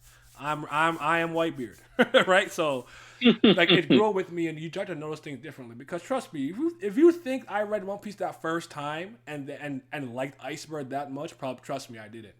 It's after subsequent rereads where I'm like, Iceberg is a really good character. He's top 3 for me personally. I love that nigga. So like, as in my mind, kind of as I got a little bit smarter, so to speak. to copy how Simi would say that. Yeah, I started to appreciate different things in One Piece, and things that I may have used to appreciate it or maybe liked a lot more. My mind changed about it. You grow with it and stuff. So I want to see her do something special later. But yeah, I think the arc does end very strong. I like parties. I like the party. I like them all doing their little thing. I think it's really beautiful when they're like singing, especially the all colored one. Like I think it's a really nice page. And yeah, Robin obviously finding out that she was Poseidon was a big deal for me. I'm like, okay, she out here reading them poneglyphs, doing what she got to do. So that was good.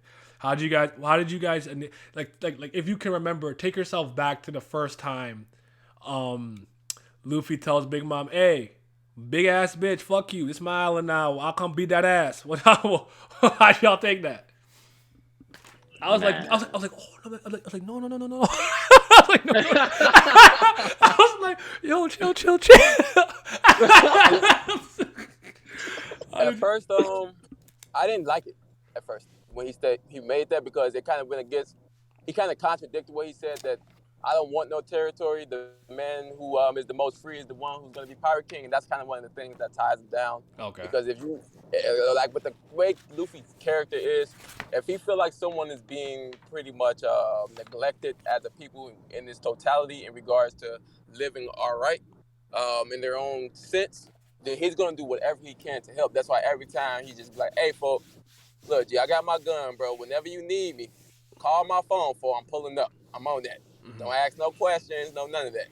So like when he said that, it kind of felt like he was taking on a responsibility that would initially weigh him down.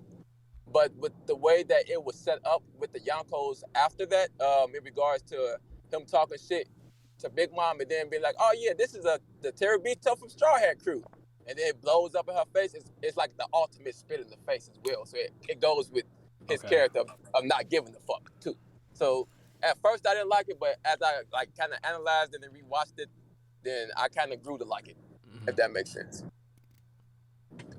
Pat or Emilios?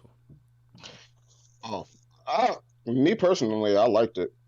Okay.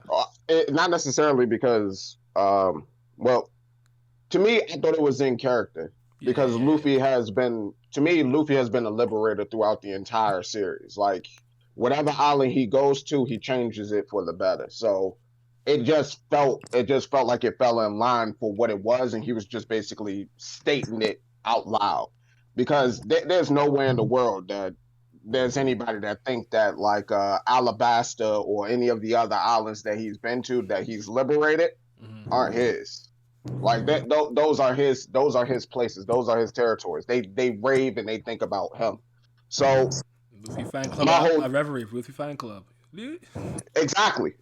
So my whole thing is that I thought that it was done real well. Now, Big Mom's response I like when she leaned down at the goddamn girl.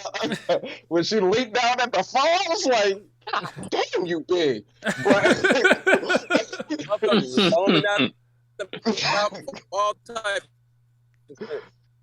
but yeah, outside of that, I thought it was like very in line with his character, and I thought it was very Luffy, very Luffy. Okay. Yeah. Now, with me, see, we gotta have some context to this whole phone call conversation because they just had the party, and then we over here like, okay, it's time to go to the new world because Fishman Island is the bridge to the new world. So I'm like, let's go. We liberated this island. We finna go to a new place, explore some more. I'm having fun. Next thing you know, two niggas show up. It's Peckham's and what's his name? Oh damn, he speaks Egg French. nigga. Bonsoir. I can't remember his name. Yeah. Bird But nigga. he pull up, and then they like, all right, we here to collect the Travel monthly tax for Big Mom. I'm like, okay, they gonna come do their thing. Why they introduce? Then they get Caribou over here doing whatever the fuck he want. What's his name? Tamago. There we go. Baron Tamago. There we go. But yeah, whatchamacallit? Caribou over here taking all the women of Fishman Island, doing whatever the fuck he want. And then he go in front of Peckham's, and Peckham's like, you little niggas think just because y'all Logia, y'all can do whatever the fuck y'all want. Mm-hmm. And he cracked Caribou shit. I'm like, oh, these dudes ain't nobody to play with. Yes, they work for Big Mom. They strong. So I'm seeing this nigga Peckham's do this. And, at the time, like, Logia is still Teflon. So I'm still kind of scared a little bit. Then they're like, oh, we don't have no candy left. The straw has ate it all.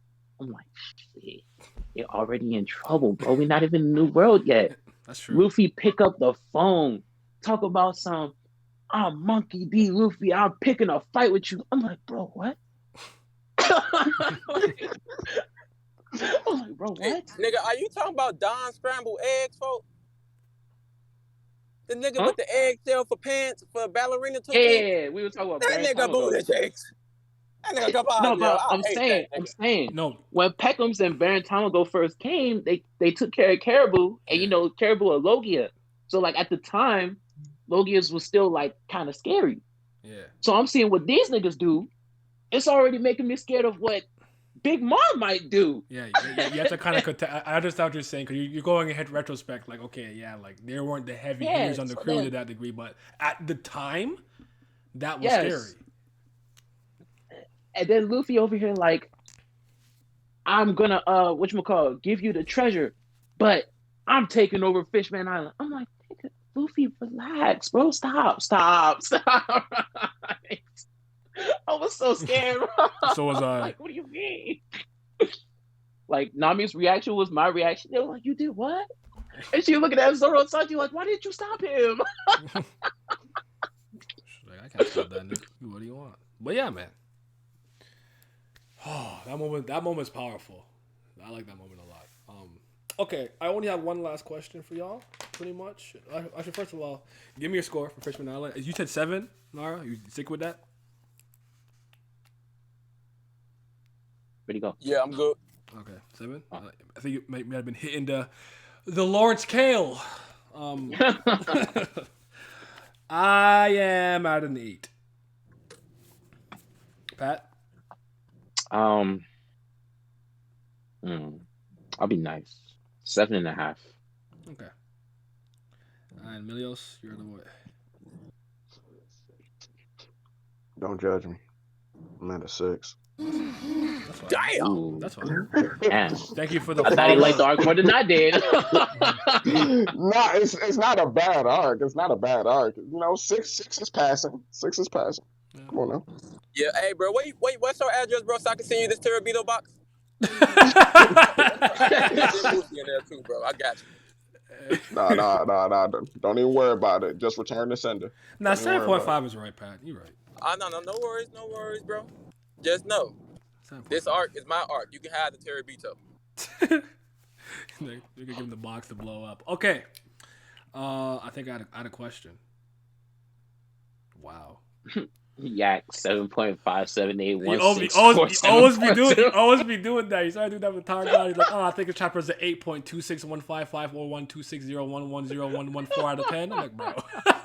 Hey, I'm just saying that ranking for that 8.562111 out of 10. Hey, that he may be spitting. Okay, so don't try your best to eliminate what happens after this. But would you consider, with this saga completed, right? So the Return to Saga VOD, Fishman Island. Now we're going towards Punk Hazard. Would you argue that as post time skip arcs and content, everything was going really well? Like you're here for it, you're good, you're excited to keep going, or were you kind of mixed? I was excited. Because I would say I never started having any real problems until Dressrosa. That's why I'm asking that. I was excited because I was like, okay, we come to Return to Shibodi, which was great. I loved it. Fishman Island was like, so. But I was like, you just came back, like Jordan with the 4-5. You need to shake off the rust a little bit. Okay. Just came back. Come back and sweep Orlando. Island. Yeah, they see the next island. It's half heat and half frozen. I'm like, whoa. Remember now we the in sea? One Piece. It looks like hell. Oh yeah. Yeah, I was excited. Yeah, just because like there's always that pre-time skip versus post-time skip discussion. So I want to know as of right now if you guys were still like, yes, this is still very in line with what I wanted to see with the series. That's all I wanted to know because I was stupid, dumb excited. For me personally, I wasn't expecting it, but my bad, got to beat the horn real quick. But I wasn't expecting it. I gotta pick up phone now. But I wasn't expecting it. But I think this stretch is going to be it is better than the stretch from Water 7 to Sambodi. Okay. Because it's more important to the story route. The story of between Water 7 and Sambodi is literally to build up the Marines, the world government, the central antagonists and placebo main bosses of the series. So, but with this one, this is more tuned with his dream. So it's more important to the story rather than those that stretches is probably for the fandom considered one of the best stretches in One Piece. My favorite stretch, like the Water 7 saga to me is peak, but some people would say it's Marineford, which I'm okay with. But what about you, Milios? Going forward, my expectations, pretty. I personally, how do I put it? Because I ain't trying to sound like no hater. Personally, man. Speak your heart, man. This is the Lions Den. They know where they at. this ain't no Pee-wee baby. Nah, man. This shit trash. Go ahead. What you got to say? All right. After Fisherman Island, my expectations were kind of like middling a little bit, but when I saw Punk Hazard, it kind of shot up. Okay. Yeah, because he like, man, I don't know if I like this. Then after it's like, wait, hold on, I'm back. I was like, this looks interesting. Oh, y'all in trouble. Okay, I'm feeling it. I'm feeling it a little bit. And then when they got on the island and like the whole, I'm gonna say I was high because it felt like it was going back to the adventure aspect of it, like. Mm-hmm. Like we were going back into like some wacky ass shit that was going to happen, that was going to explain a little bit more of the world. They was going to get into a couple of squabbles with some weird ass people. Like that's what I thought was going to happen. Those were my expectations, but I was high. I was up there. This is still me, my peak super. My cape is on, never off, always flowing in the wind. One Piece is the pinnacle of everything ever existed. So I had no issues. straight fanboy. I'll never act like I wasn't one of them niggas once upon a time. I'll never act like that. I'll shake my ass for Oda. I said, let's go, New World, yes sir. So, but anyways, scared for the endgame of One Piece. I mean. Okay. Oh no, hold on. I'm gonna like whatever. Actually, let's go into this. When it comes to the end of One Piece, I am a little worried I don't know if you feel like this, pal. I will say this and I'll wrap it up on in the rest of you. I don't think we're quite where the fandom was with Naruto when its final war arc and Bleach when its final war arc, but I think the way that the community has become so divisive and polarizing, I think we're getting to that end game where the fan base kind of just gets really split. Did you get that? Are you getting that impression at all? I'm gonna say no, Okay. because back in the day when Naruto was a thing, and like we were getting closer and closer to the end game. What are you gonna say? I think he's cutting out. Keep going. I was gonna say back in the day when Naruto was getting closer and closer to the end game, like we collectively, like there was no division. Collectively, we were like, this shit is trash. Like the Fourth Ninja War, like everybody said this shit was hot garbage. Nobody was defending it back then. There was defenders. There were Kishimoto had defenders, just like Oda got defenders. No. Yeah, it was split down the middle. Revisionist history came when the arc finished. Actually, Pat is right on that. Pat's right on that. That's true. You're right. You're right.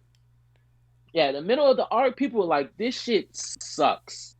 And I still think that shit sucks. Nobody gonna tell me different. Yeah, fact. But with Wano, it's like there's different aspects of One Piece being presented and being spotlighted.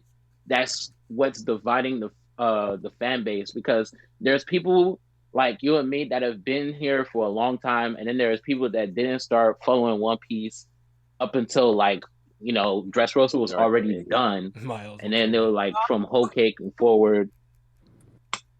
It was and like, you know,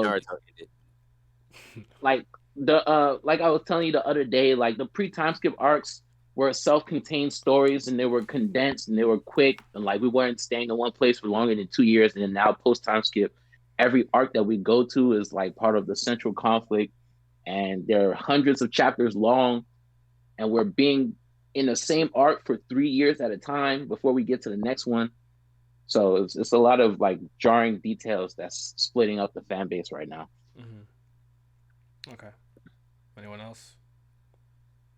I would say that from what I've observed from Twitter, from YouTube, from everything, I kind of dabble a little bit. Mm-hmm. I would say that right now, from what I was able to perceive, the fan base in itself is kind of split. There are detractors from the series that will completely bring it down, and then there are people that will say it's at an all-time high. It's as good as it will ever get. It's the best thing ever. It's peak. Mm-hmm. But from my own stance and my own take, it's, do you still enjoy like the journey? That's the whole thing.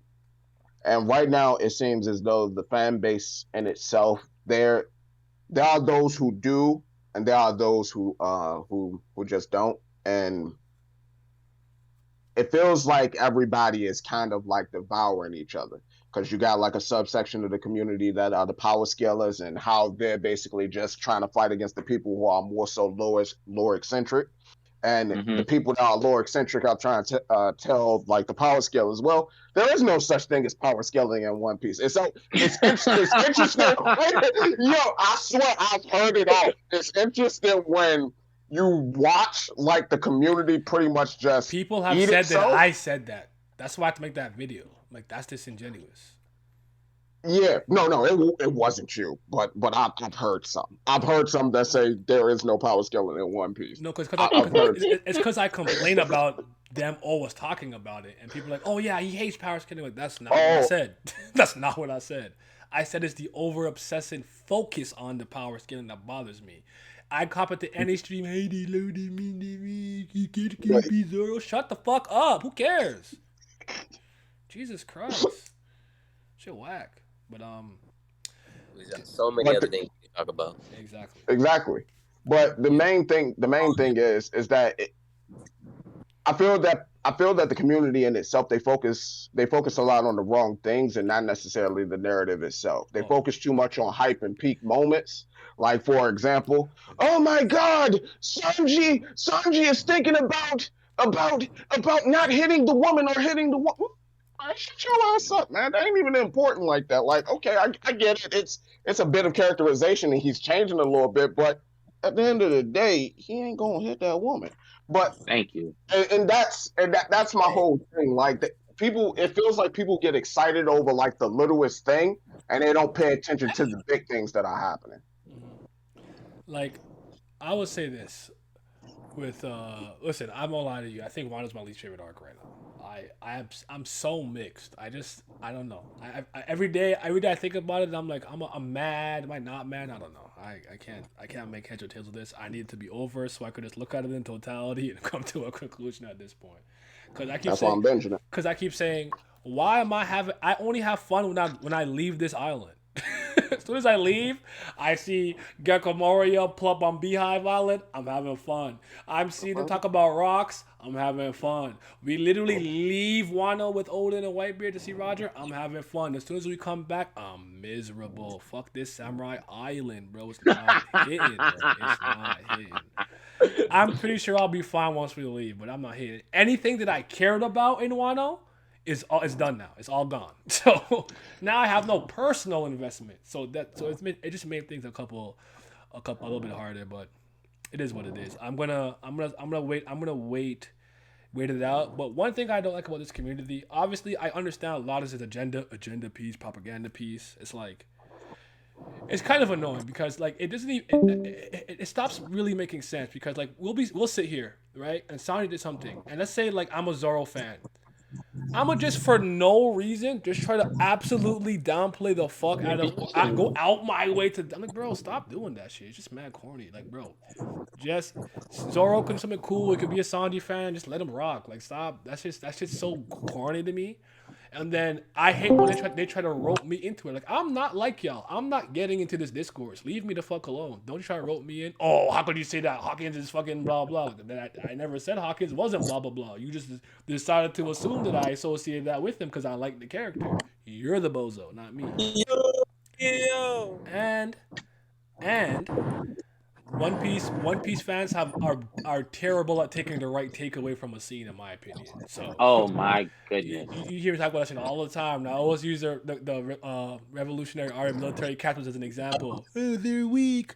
Oh, it's the Grand Line. Oh, Peach Beard, Pink Beard, he's not strong. And I'm like, did you not notice that every single one of them have an ability or skill set perfectly tailored suited for revolutionary work? You always need a tech guy. You got Lindbergh, whatever. Karasu, information distribution, right? And travel. Plus, he's inconspicuous as a crow. You have morale for literally solid snaking your way in and out of places you gotta go to. And what is the point of a goddamn revolution? To overthrow the people who are oppressing you, and Bellows' ability literally gives the people the power to do that. But they're garbage. I can't take these niggas seriously. Exactly. If I It's could light a it's it's goddamn all lighter right now, and I would, yo. Exactly. it's like all these people come to this series with their own fixation of what One Piece should be like to maximize their enjoyment. And it's so disingenuous because it's like before we came to Wano, we're seeing how the rest of the Wano citizens look like. They're like, oh, Oda's ruining the series with all these goofy ass designs. Da da da. We're in the land of the samurai. There's no raw samurai. I'm like, bro, we already knew what people from Wano look like. Kinemon been with us since Punk Hazard. Kanjuro been with us since Dressrosa. Raizo was there in Zoe. These are people from Wano. We know what they look like. What gave you an indication that people in Wano looked raw? Where's that coming from? You know what's crazy about all of that? What you just said? They expected samurai to be able to take on people who are well traveled around the world, who experience a multitude of different things, fought against creatures that these samurai have never saw. But they expected the samurai to be able to take them on. That's what's crazy. My thing That's is like crazy. it's kind of like piggyback off what you said. Like people really expect a character with no name and not really too much backstory that's imperative to Luffy's journey to actually be really integral to the story. Like a bunch of fucking randoms, bro. It's like me saying like the randoms on Don Krieg crew in East Blue was really fucking important, even though they got the ship destroyed. Like it's fucking stupid. It makes no sense. I ain't gonna hold you. Don Krieg was father. He was just there to show us the badassery of Mihawk. I ain't even gonna hold you. Nah. It's the Nah, East nah, Blue nah, nah, Legend. nah, nah, East nah, Blue nah, nah, nah, Legend. nah, nah, East nah, Blue nah. Legend. Cheeks father. East Blue Legend. Grand Line before we actually got to see the Grand Line. Yeah. Hey man, all I'm saying is Don Creek got back up at the end. Yeah. He wanted to keep fighting. I'm the strongest. And Gin's like, no, you're not. Let's go. Let's go, back. Let's go. Let's go. But yeah, we saw 3 niggas from Wano. Shouldn't expect anything to be cool. No, it's not that. It's not an expectation was created based off 3 people or 4 people even against Momo. But yeah, based off the expectation. So, but again, it's like I'm gonna call myself out here a little bit because I realized at one point I was doing this with Tower of God. I don't like people that complain about something that's just futile. It's an exercise in futility. And I bitch about Bam a lot, and I gotta stop whining about it. It is what it is. It's not gonna change. And I gotta stop doing that. Because I actually don't like when One Piece fans do that. The character designs are always gonna be wacky, zany, over the top, goofy. Don't skip leg day. It's gonna be like that till the end of the series. Accept it or don't. Simple as that. I don't care if you're mad about it. Keep that to yourself though, because like we don't want to hear that. That is an essential part of One Piece. The reason why I don't like seeing Boichi draw One Piece, this Sokugeki no Soma mangaka, blah blah blah blah blah blah, because One Piece's art style to me is very deliberate.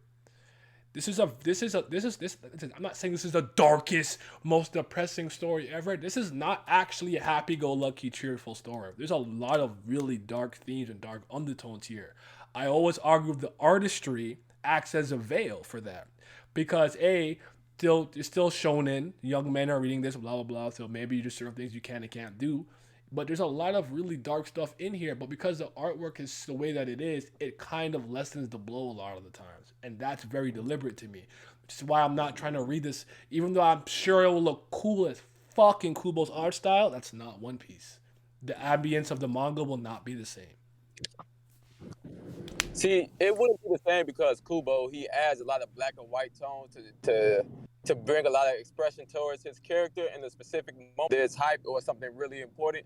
And with the way that Oda draws his panels and the way that the background information is almost just as important as the main attraction in the panel, then I don't think Kubo's style would even go with the way One Piece I just took him as an example. But yeah, I feel you.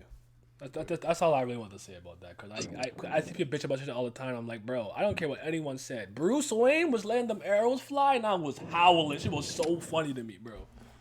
I said, Batman. I said, let's go. This shit was so funny to me. But all right, thank you guys for coming.